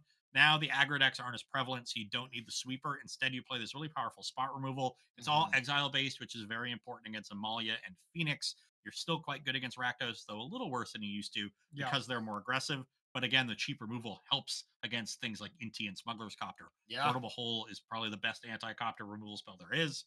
And then you have this incredibly powerful late game. You have a ton of built-in card advantage with Enigmatic Incarnation and Fable the Mirror Breaker and Yorion. And then you just have this great toolbox so that you can really prepare for any kind of metagame. Yeah. It's an impressive deck and one that I think has been underrated for many months and is now finally getting its shine. This is a tournament that's going to put it to the test because there's a ton of copies. So I'm expecting to see it late into day 2. And I'm expecting to just play this deck immediately after this tournament because this deck looks so sweet. Corey is literally entering a queue right now. Hey, shh. I'm a professional. I'm trying to only commentate here, Ross. Don't blow my cover. But all right, let's take another look at a Rakdos deck here to start. That's our number 2 most played deck. And here is a bit of a difference here. We have those 3 copies of Inti. We've even seen other lists. I'm forgetting the name of our top 4 competitor at the US Regional Championship, but that's so close to making it to the World Championship with 3 Inti, 3 Croxa, excuse me, 4 Inti, 4 Copter, 3 Croxa, and just trying to turbocharge out a turn 4 escape Croxa. This deck's just a lot more aggressive, Ross, but still some good cards. Yeah, still the same disruption. Still plays Thoughtseize, a lot of good removal. Still has the Fables, the Bone Crusher Giants. But Inti Copter not only does it make you more aggressive, the synergies between those two cards generate you a lot of card advantage. So it still Hmm. plays with your attrition oriented game plan, but also gives you a much more aggressive bent, which is really helpful against over the top matchups like Lotus Field, like Enigmatic Incarnation, so Yes. and like Azorius Control. So this is sort of the new builds of Rakdos midrange, and there really is, no doubt. I think at this point that it is the better build. I think Yeah. it's been established over the last month or so, and now it's a question of how the metagame adapts to it. And I think we're seeing that with the increase in cheap removal index that were previously more interested in sweepers. Yep. And I think it's just still so hard for a deck that has four Thoughtseize, Fatal Push to ever be bad. Like, this is always going to be a decent choice in the metagame because they are the two most powerful one drops Yeah, in the format, it, in my opinion. it's just a Unless you question. count Treasure Cruise as a one drop, then maybe we'll put that above it. Yeah. But Well, what about Opt? yeah. Oh, okay. Good point. Good point. All right. Well, it sounds like we are ready for our final round here of Modern. Let's jump on into it. We got Tron. That's our good guy. It's our Tron guy. That's as Yeah. far as I'm willing to go. Oh man. Okay, this is a flashback to Modern right now. We have Tron versus Azorius Control. Whoa, that is a flashback of two I decks mean, that have kind of fallen off the face of the earth. in, But in the very early days of Modern, it was actually Azorius Tron. They were merged together. oh, okay, I Yeah, remember that. Condescend that. yeah. They used to gifts ungiven for Unburial Rights and a creature and no other cards. So you'd have to put them in the graveyard. Yeah. Wow. Turn two Azorius Signet, turn three Tron. You could flashback the rights after the gifts. Magic has changed. All right, so looking at the bottom hand, I just look before even looking at the Tron hand, and I'm like, well, you got to mulligan that. That hand cannot be Tron in a million years. Even if there was lands, take out some of the bad cards, put some lands, probably mulliganing. All right, so up top, Tron doing its Tron things. That's one mulligan. That one's for sure got to be sent back. No lands in that one. But Tron is, of course, the best mulliganing deck in the entire format. Yep. All They will. thanks to the London mulligan rule. There goes another mulligan. And wow, is that another no lander? Okay, well, Tron, even for Tron, it's Swifty time is getting a little unlucky here. Mulligan time. Okay. Okay. There's two Two Urza's lands, power. but unfortunately, Wow. in the same one. We have Wow. Talisman, so any land lets us cast the One Ring. That's nice, but the Narset will make their One Ring not so Well, great. something's not adding up. There we go. We got adjusted there. There was an extra card. Here we go. The best start for Tron turn two. Second power plant talisman. Your turn. But the one ring being available, if it resolves, which it looks like it will, this is going to be a huge draw step for its Swifty time. Pretty much GG if you get an untapped land here. Yes, Because the Narset will shut down the One Ring. you at Oh, least get one. you yeah. You always get to draw two. But how about Karn, the Great Creator? We get a Narset. Let's find a Days Undoing, please. Yeah, this is awesome. And so what? There it is. Oh baby! So Tron versus Blue White It's Control. happening. It's happening. Tron versus Blue White Control used to be a bit of a different matchup. It came down to like everything would get countered with cryptic commands and stuff, and then you would just Ulamog to blow up celestial colonnades and stuff. Used It to has be able to changed. Ayamugan for Emrakul. And that would end the game. There we go. All right, so Karn just ticked up, knowing that the Days Undoing is already coming down. Nowadays, they have a lot more threats. The One Ring is a really big deal for this matchup. It's a cheap threat that Yeah. can easily dominate a game. A lot easier for the Tron deck to set up double threat turns, try Yeah. to overload the counter spells of the control deck. But the control decks have also gotten better at clocking the Tron deck. Yep. You can just cast Subtlety on an early Karn at some point and then start going to town on their life total. All right, but here is Days Undoing. The day has been undone. One card for its Swifty time, but an active Karn, the Great Creator. Worm and Ugin, quite bad. We could have plussed the Karn on the Talisman to attack down this Narset if we wanted to, but that doesn't really. You can get probably us much just of go anywhere. get Ballista, if anything, right? Yeah, that would do the trick as well. If only you could go get Urza's Tower. All right, there is Walking Ballista. Ballista coming down, dealing with Narset. But Gob FTW just stocked full of cards, so has plenty of time to do anything, or can just Days Undoing again. And now with Leyline Binding to clean up Karn, and I guess Days Undoing is not as good when Narset is going to die. Yeah. But you can start with Prismatic Ending. I think we just binding plus the One Ring. Yeah, I like That that. sounds good to me. I like that. Deal with the Karn, play our One Ring, start drawing more cards. We got to deal with the. Okay. We Okay, decide to reasonable. prismatic ending it. I will see if we want to get super aggressive and Leyline Binding the Talisman. That'd be pretty aggressive. Would be. Would have been better off prismatic ending the talisman Yeah, if we were gonna do yeah. that. All right, here is a Urza Saga, kind of a new addition That's since Pro pretty good. Tour Barcelona. So that is going to allow a couple more threats that you have to answer, and then it can find Expedition Map, which will tutor for the last Tron piece. Yeah, okay. So here is the only play available. Put a counter on Walking Ballista. And now it looks like Leyline Binding is going to come into action, or maybe you just don't care. Well, their hands aren't in the air, so I think they care. All right, Caring has been put on the stack. Here is the one ping. And And get one more damage to Gob. If you're asking why not binding the Karn and prismatic ending the ballista, it's cheaper that way. Well, we weren't doing anything else with the mana, and this leaves a blank leyline binding on the battlefield that can get bounced later in the game with a Teferi. Very good reasoning here. And here is the all-powerful Tempting Ring. And I gotta say, the One Ring is pretty good in this Days Undoing style deck. Quite nice. We saw the One Ring, and honestly, we saw Gob lose a match because of a slight misplay. Is that a Tron, Lon? Ooh. That might have been the only thing that could get them back into this game. The Ugin isn't that good though. It really isn't. Like, you just have to tick up on upstairs. Do you have to hit yourself? I think you actively have to hit yourself, right? Yeah. I mean, you could target the Ugin, but that would be worse. Yeah. And yeah, like you were saying, now that Teferi bounce Leyline Binding deal with Ugin here is going to work. It may be a May ability. I'm not sure. Looks like they went for a -0 instead. Because they activated it and stayed on 7. Yeah. So I think they did a -X where X is Just 0. take 3. Yeah, I would take 3 to give my Ugin 2 more loyalty. Oh, yeah. I mean, it's going to die, so I guess our play is worse, but come on. It's the correct play. Ugin is loyal to you. You got to show some loyalty back. Yeah. You got to take some damage for that. Yeah. Take a hit for your pal, Ugin. Really. Right. Just got to look at yourself in the mirror after that.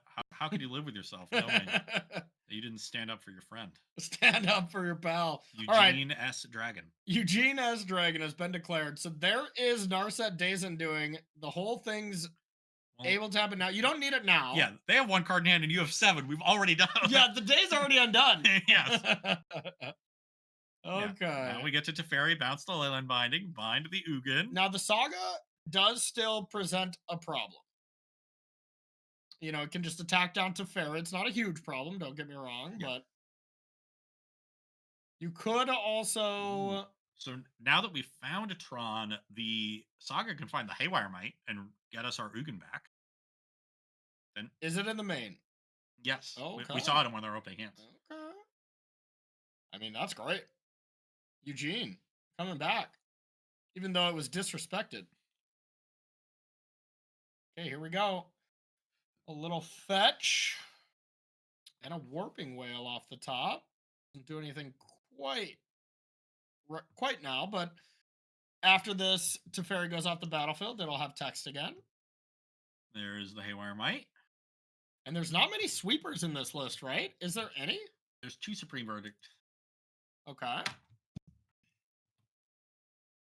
So that's going to be something nice. A 1-ring replacement next turn is going to be quite strong. The Solitude should trade with both constructs at some point, though. There's no other white card, though.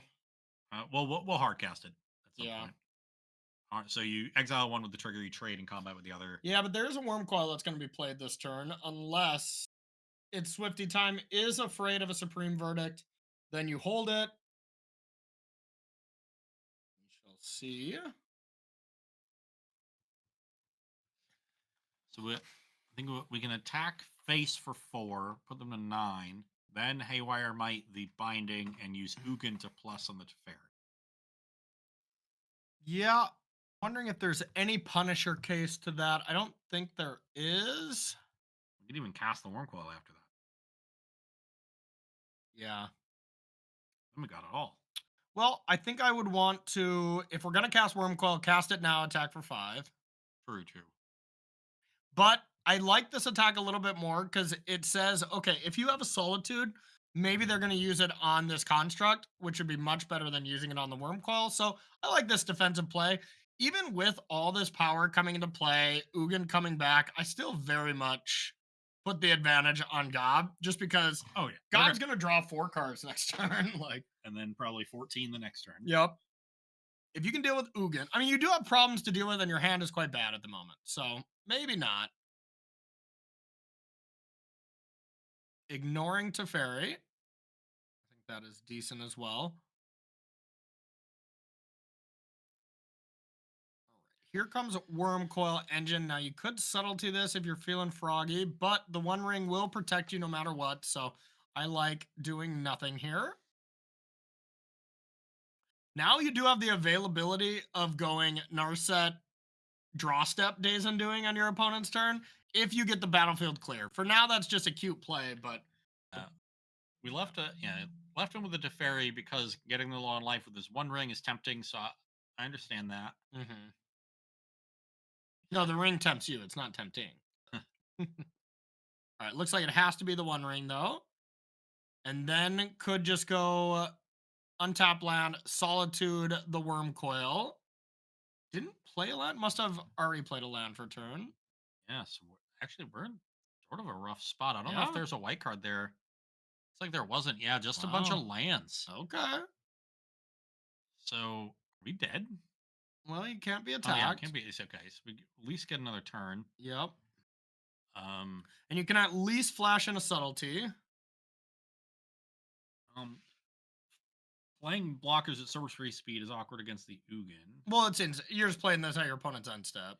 Yeah, but they'll get to untap and minus the Ugin to clear away all those blockers. Well, if they minus Ugin, they win the game, right? So I think you at this point, Gob does have to find a Leyline Binding here, or I think this game is over.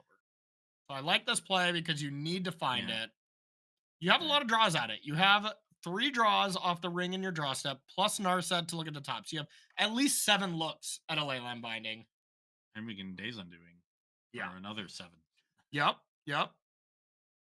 But if we tap out and just answer the Ugin, we're still dead. That's it. We sort of have to answer 3 things here. Yeah. Just need to start drawing some spells. That's for sure. It's possible that we just need to Days Undoing right now and hope we have a really good. Okay, there's a pending. Okay, that can deal with one of the constructs. Yep. Okay, another One Ring. Okay. Now, the text on Ugin. You just gain 7 life. Subtlety can attack the Ugin. Okay. So we don't have to worry about the ultimate. Okay, perfect. And then we'll Prismatic Ending one of the probably just Solitude the Worm Coil on their turn. Yeah, I like that. Starting to mitigate the damage here a little bit. Discard some of these lands that are unneeded. Yeah, and if you can deal with things one at a time at this state when you have the battlefield all ready to go to restock, that's all you need. But there's no time for Gob FTW. You need to find a lot of answers next turn. Yeah, and there's a real question of whether you want to activate the One Ring, because that creates another ticking time bomb that you have to eventually answer. Yep. So you might want to just leave this on 0 card. I think you have to. Otherwise, you just die to Ugin. So I like subtletying this. I like drawing a card. Hopefully, it's Leyline Binding, and then you don't have to think about things. But if you were going to draw no matter what, I would have liked to draw already and just try to Leyline Binding the Ugin, because then you have a subtlety around.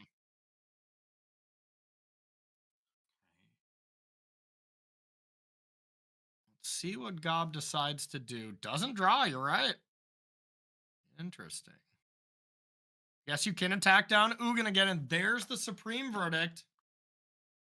Okay. Battlefield is still not neutralized though, because the +3, the deal 3 damage is lethal. Yeah, just Ugin on the battlefield is So with Ugin still being problem. on the battlefield, you have to draw. I don't like this play of attacking first. You need to deal with it straight away. Attacking it does literally nothing right now. Yeah, I think you would have been better off. But Okay. just doing this first. Yeah. Don't love how Gob has played this so far. Is it Leyline Binding? It is. Okay. Okay. Well, now everything's locked up as far as you're gonna live. You can Leyline Binding the Ugin, Wrath the battlefield, Solitude Wormcoil. I guess this. Yeah, this part is awkward, especially because it runs into the warping whale. Um, because now we're down to 5 mana. We can play a land. We have a land drop available, so we can binding plus solitude, and then solitude. So solitude exiles a worm coil. Binding exiles the Ugin. Solitude blocks a construct. You take 3 from the other, but gain 3, and you Okay. live at 1. Well, you better do this binding now, I would recommend. Then you can never tap your ring. And now it's about we got to fade Ulamog. Yeah, But wait. Oh, yeah, yeah. Okay, you're right. You're right. You got to fade an artifact. I got to had to fade Wagga Ballista. Yeah, any artifact actually would have done it. So Yeah. Wow. Okay. Very, very interesting line. All the lines we talked about was not beating a walking ballista, to be fair. no, Nope. not with 12 man on the battlefield. Feeling swifty indeed, because it's swifty time here. We're going to be up 1-0. These players are X and 1 as well going into this last round, so they're doing great. You know, they got a lot of room to make day 2 here. Well, Gob lost the last time we watched them, and it was the same kind of issue. It felt like they were taking control of the game and had control of the game, Yeah. but then the One Ring just got them into this awkward spot, and they Yeah. couldn't navigate their way out of it. This is one of the worst One Ring decks that is out there right now. You know, no shade or anything. It feels like it should be a really good one. You have all these pitch elementals in your deck. Yeah. You have Teferi to bounce it. You have life gain from all the solitudes. Yeah. But it just doesn't end up working that way. No. Instead, it ends up being this, like I said, a ticking time bomb that like you when you play it initially, you're like, yeah, I'll just draw a bunch of cards. Now I Yeah. feel like I'm really far ahead, and then instead of turning the corner, you then have to worry. Oh, now my life total is low. I've got to deal with this One Yeah. Ring, and then your opponent has this way to get back into the game. Yeah. I totally agree. And the thing where I think the One Ring shines, because I am now of the belief that the One Ring is not that amazing of a card. It was, backbreaking in every single way right when it got printed and people weren't respecting it. Now that people realize Bowmaster is the best card out of that set, it's neutralized the One Ring quite a bit. But the decks where we see the One Ring still be really good are the decks that can crank it out fast. Amulet, Tron, Breach. These kind of decks is where I like the One Ring quite a bit. That's because all 3 of those decks have one thing in common. They can be played on turn 2. They can also turn. Oh, the sorry, I guess corner. not Tron, but yeah. They can also take the cards that they draw and end the game very quickly. Yes. Ending the game is the key. You need to be able to end the game. When you can't and you're just using this as a stall tactic, I'd rather have something else. Maybe Yeah. in small numbers or something. I don't know. I'm just not a huge blue-white control fan either, but you could just have some Teferi time or Teferi hero dominaries. yeah. Draw So cards with that. So now with Gob FTW, tell me what they need to do to kind of beat Tron in this situation. Well, they can board in the one non-white or blue card in their sideboard, which is Alpine Moon. I've got 2 copies enabled by the splash with like Rogran Triome and Steam Vents. Those will be excellent at stopping Tron. I got a couple Dovin's Vetoes, a nice cheap counterspell for the matchup. 2 copies of Force of Negation. That is going to be excellent. That's a great card to pair with the One Ring because you're drawing a bunch of cards, and then the major problem that you have is how do I deploy those cards in a timely manner? So being able to pitch cast spells and cast them for 0 mana is really effective because you're gonna, overcome that card advantage quite easily with the One Ring. So the Force of Negations should be excellent here. The extra subtlety in the sideboard should be good. I also like Narset in the Tron matchup. Not only is it good against opposing copies of the One Ring, it is also quite good against the various chromatic stars and spheres that they play. Forces them to pop them on your turn, so they don't get to be as effective. So I imagine the extra Narset will also come in from this side. Cool. Sounds great. Well, we'll see if those cards help out. I'm with you, though. I think the most important card, Alpine Moon, in the board, but I think that is a tall tale sign of how bad this matchup is. Yeah, You yeah. know, When you see a card that's that out of place and that targeted, it is definitely a sign that the person playing that deck is like, I need some major help. oh yeah, it reminds me of when I was trying to still hang on for dear life to Jeskai Breach after Scam was running rampant. I had like 3 Celestial Purges and only 2 white sources in the deck. Stuff like that that really looks strange. It's real bad then, that's for sure. Sideboards paint a big picture of what your good and bad matchups are. Yeah. And then as for our Tron player, their sideboard, of course, is a bunch of singletons for Karn the Great Creator. So I doubt they will do much sideboarding, especially because the Haywire Might actually is pretty good in this matchup. Being able to exile the One Ring or Leyline Binding on demand from an Urza Saga is a nice bit of utility that they would like to have access to. That's a card that often gets caught in sideboarding, but here will definitely be staying in the 60. Um, I guess there is a main deck dismember.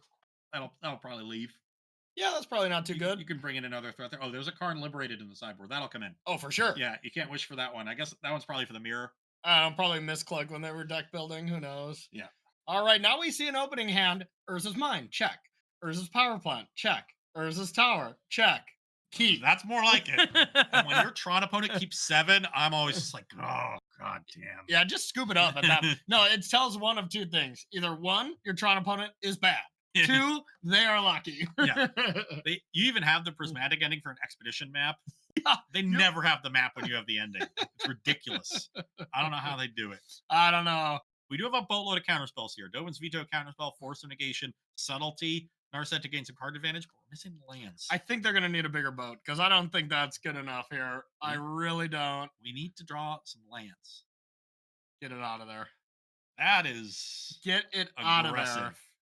Your turn. Countering Talisman.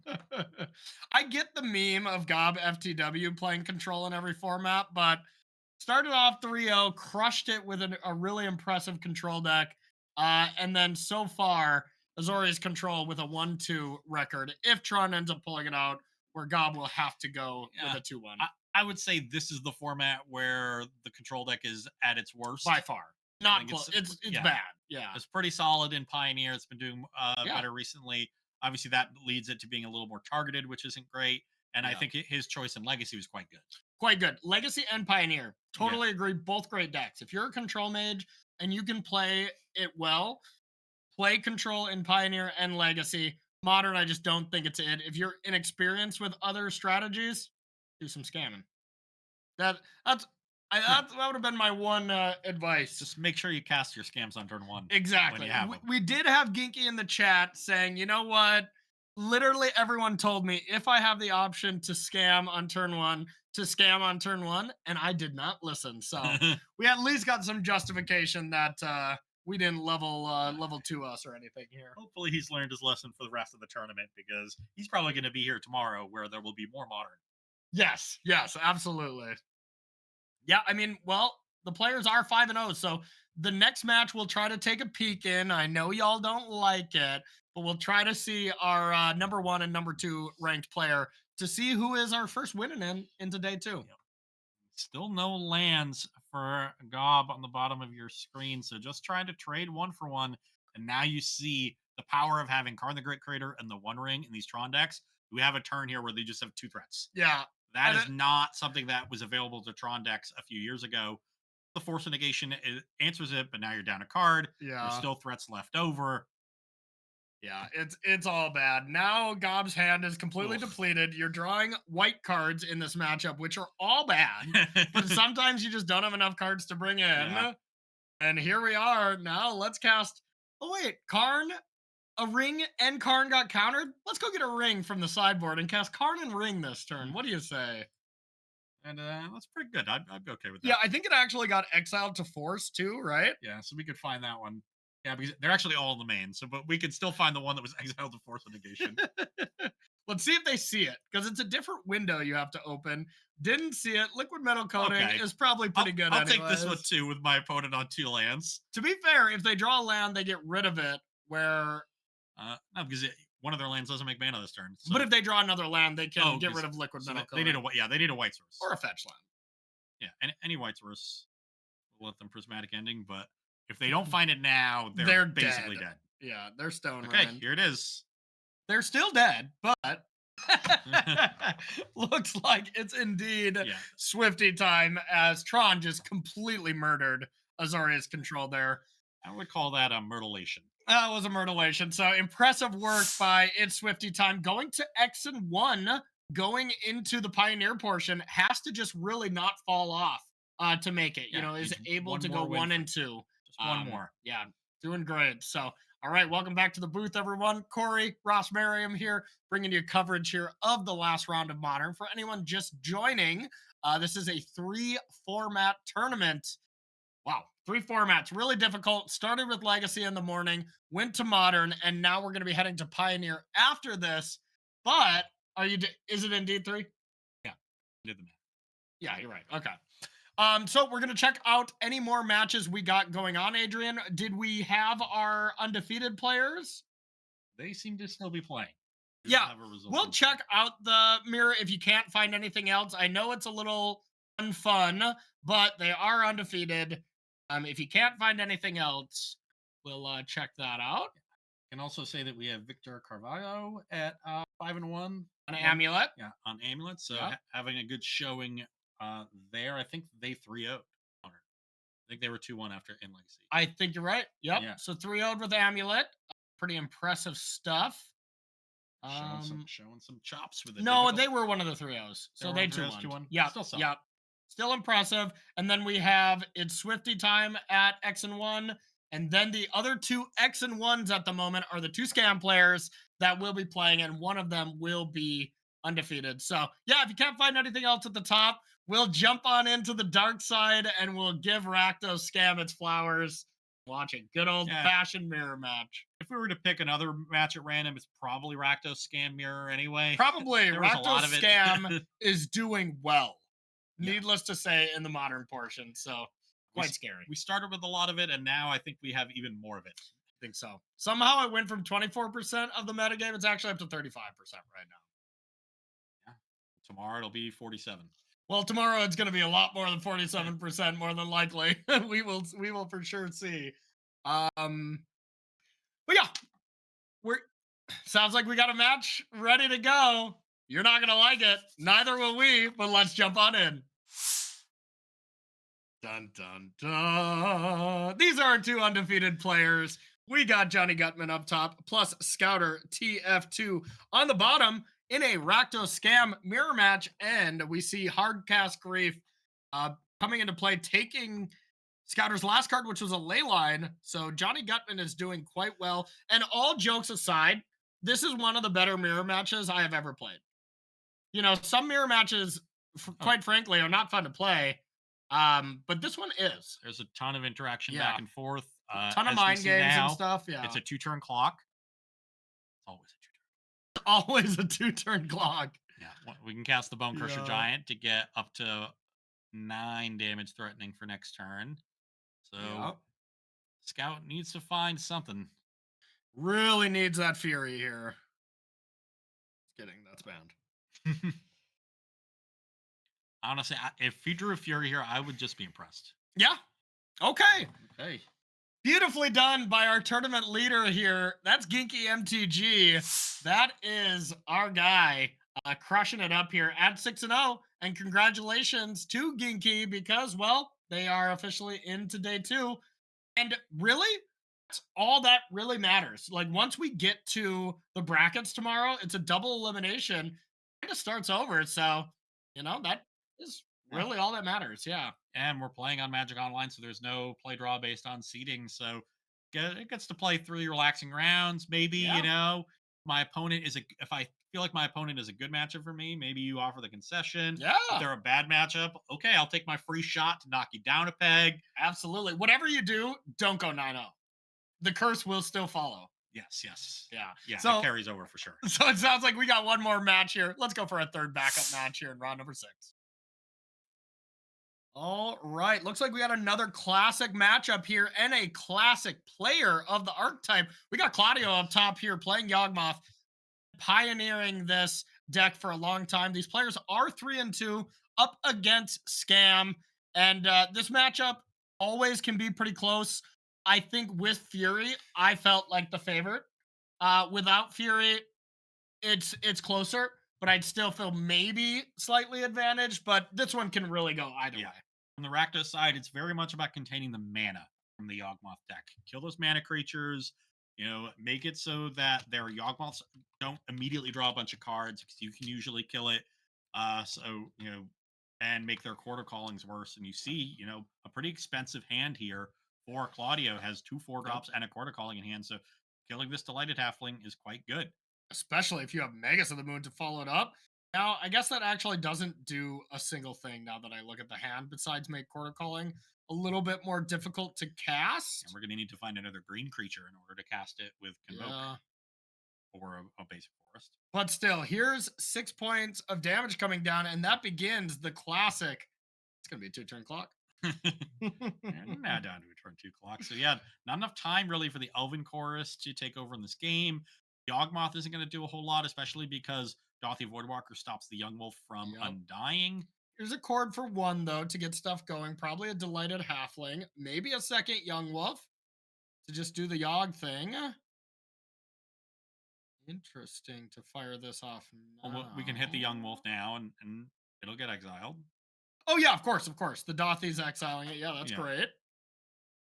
Wrist is fine. Yeah. Great. Yeah, you got to think that this is all but over here for Claudio, though. These Dothys Yeah. just lining this up. Now, there's no great play besides just a Megas, I guess, is your best, but maybe even Fable to see if the game actually continues. But now, even with Yawgmoth triggers, the drawing ability triggers Bowmaster. Yeah, you just got to think Claudio is in a lot of trouble here. Yeah, it doesn't have enough life to really leverage the Yawgmoths all that well. And there's the Bowmaster. So yeah, the Yawgmoth just doesn't do a whole lot. We didn't have time to get the Elven Chorus online, and this is really the matchup that you play Elven Chorus for. But Yeah. Dothy Voidwalker, the hero here, providing a ton of pressure. Normally, the Yawgmoth deck is very good at buying time against attacking creatures Mm-hmm. because you have a bunch of undying creatures, you have Grist that keeps making blockers. You just end up buying a ton of time, and it's really annoying to try to attack through this wall of blockers on defense. But the Shadow on the Dothy Voidwalker, the stopping of undying, and then a little bit of disruption, that Lightning Bolt on the Delighted Halfling was enough to keep the Yawgmoth deck off balance with a relatively clunky hand. Yep, totally agree. And we at least see 1 next to Yawgmoth. That's probably 1-0 here for Claudio's sake and other Claudio fans, which I know there's a lot of out there. This is hopefully going to game 3. Otherwise, Recto Scam's going to be taking this game And down. Claudio, a little over a minute behind on the clock, getting a little low. So I want to Yeah. consider just conceding this one. Oh, it's Because, literally over. yeah, you're going to die to the Bowmaster. I think that Oh, and that was the match. Yep. Okay, so that was our Fredo Fredo Rock. Okay, I like it. I like it. Fredo Rock taking it down to advance to 4-2 out of Modern. Claudio at 3-3, not out of it to 3-0 to do anything from here. Yeah. Yeah. The good news is if you do 3-0 and you're feeling good about Pioneer, you'll probably feel good going into tomorrow. Yeah, absolutely. For that double elimination bracket, we'll talk more about that later in the day as well as tomorrow. Now, one quick reminder while our director lets us know if there is a match going on, tomorrow is going to be starting at a little different time. It's going to be starting at noon Eastern time. So, 2 hours later than the broadcast started today. And even with this being a little bit more than our normal top 8, it does kind of go fast. So make sure you are there right away to see all the action for the Mana Traders series finale. So Sounds like we got one more backup match to jump into. So let's check it out. Okay. I I heard a big sigh, so it might be. Oh, whoa, whoa, whoa! Is that an Atraxa here? That's pretty good. That's pretty good. Pretty Somehow it's good. in response to a Thoughtseize.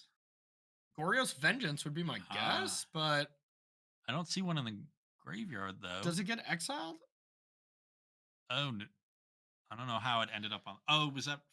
No, it's not the Maybe when you jump archaeologist. into a game, it. Oh, it got exiled from Dothy, but the Doth. Where did the Dothy go? Where did all the Dothies go?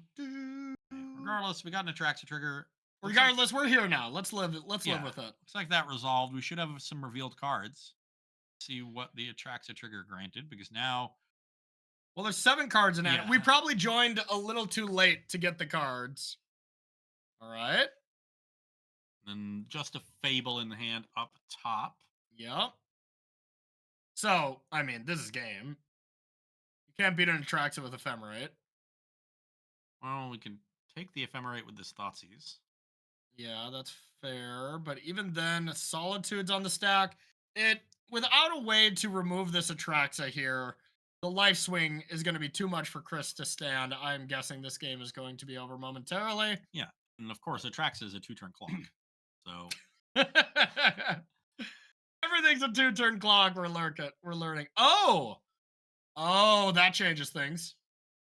everybody has an Atraxa. Yeah, you get an Atraxa. You get an Atraxa. The Dothy Voidwalker was fired off to get an Atraxa here. Okay.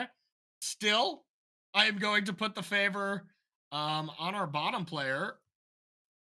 Huh. But this just got a lot more interesting. That's for They, sure. interestingly, they took a Solitude with that Thoughtseize. Now, if we can find land terminate, that would be something that could really switch this around. Why would we take a Solitude with Thoughtseize when there's already another Solitude there and a Binding? Ephemerate is the unique card. Yeah. Yep. Who There's got to knows? be a plan here. Who knows? Also, there's some train wreck scenario where you can leyline binding your opponent's Atraxa and then to fairy bounce your leyline binding and get Atraxa for yourself.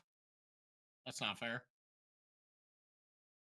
It's also unclear to me which, if any, of these Atraxas was Goryo's Vengeance and which entered the battlefield through some other means. So any Goryo's Vengeance ones are going to get exiled on the end step. That's a very good point. Okay, there is Dothy. Now you can't. Wait a minute. Can't you ephemerate your opponent's Atraxas? And then it comes back under your. I think Ephemerate only targets creatures you Let's control, double but I'm not check sure. that. Yeah, target Okay. creature you control. All right, that's good. That's good. Okay, there is Dothy. Looks like that's all that was found was land, Dothy, Fable. There's not as many good hits in the Rakdos scam deck. No. It's not set up to be able to hit everything here. But now there's really no attacks. But with Atraxa going away because of Goryo's, this is a game where, all right, Chris is back in the driver's seat. This is a tough game to jump into. Yeah. A lot going on. I want to get to the end step, and then I'll have a much better idea of what is happening here. Whose Atraxa gets to stay? Yeah. And we are bumping up on the clock here. Chris, with under 5 minutes at this point, gets the red clock. Big bright warning sign that you got to speed up, buddy. Yep. Okay. And no, guess nothing went away. Oh, there were ephemerates that happened. Okay. Okay. So this last turn looked like one heck of a turn. Yeah, both Atraxas get to stay. We are now ephemerating probably both the Archaeologist and the Atraxa. So that's pretty good. Not bad. And you gotta think, with this Atraxa still being in play, and I mean, I guess, yeah, because the rebound trigger goes on the stack, so you can actually target this Atraxa twice, right? It's not you have to target both.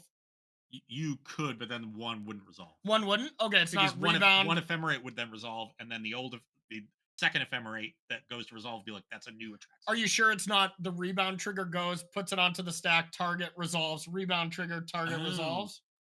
yeah, you might be right. Yeah. Well, they went for archaeologist regardless. Yeah.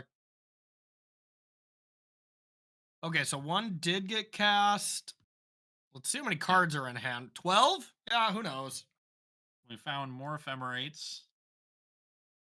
Dothy is still in play, which is obnoxious. You probably want to deal with this. Fun little fact about this deck that we have down here from our bottom player. It was a deck that Channel Fireball, Eli Cassis, and Gab Nassif actually were very close to submitting for Pro Tour Barcelona, but they all chickened out at the last minute. Thought there was a little bit too many problems against the scam matchup where it wasn't good enough, so they decided not to play it. Ended up playing a Samwise Gamgee combo, which got obliterated by Rakdos Scam. So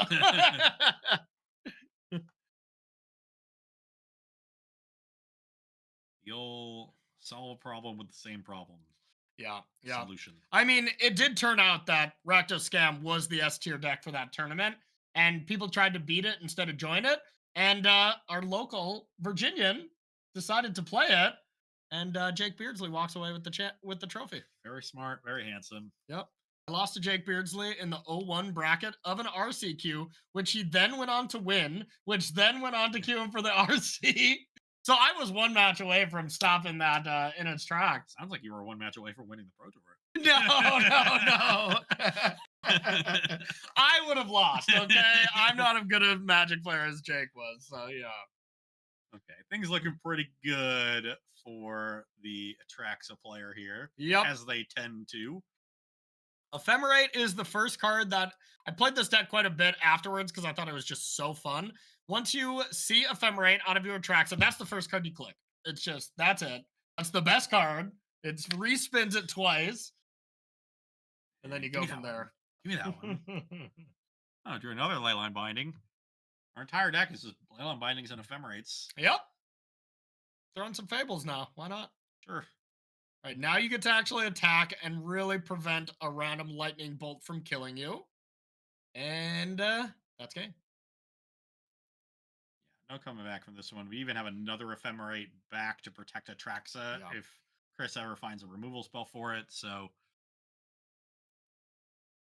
Yep, that is going to do it. So we'll just be kind of continuing on. Assuming this is our last match, something that is going to happen after this. Players do get a break. Players do get a break to trade in their modern deck list to the Mana Traders Loan Program to then rent their Pioneer deck. You know, all of these 50 players are loan program subscribers. So you can rent whatever deck you want for these 3 tournaments. This would be tough if you had to buy 3 decks yeah. online. That doesn't sound fun. So if you don't want to buy 3 decks online, use exclamation point Bash Bros and you will get 15% off your first 2 months subscription to the loan program. So you can kind of do this too. Play 3 formats in one day. Why not? Go nuts. Have fun. And play whatever you want. Play some Atraxas. Yeah. It's a powerful magic card. Play some blue-white control. Maybe honestly, you don't have to rent as many decks. You just play blue-white control all formats. A lot of overlap. 4 Leyline Bindings, all formats. Got it. Yeah. I bet Gob could rented all 3 of his decks in one go. 100%. 100%. Yeah, I have the gold tier for my loan subscription, and that definitely covers all 3 iterations of blue-white control for sure. Now we're playing with our food a little bit. Yep. And going to end step here. Nothing that really can be drawn. How about a Ragavan, though? That could be good. Could be.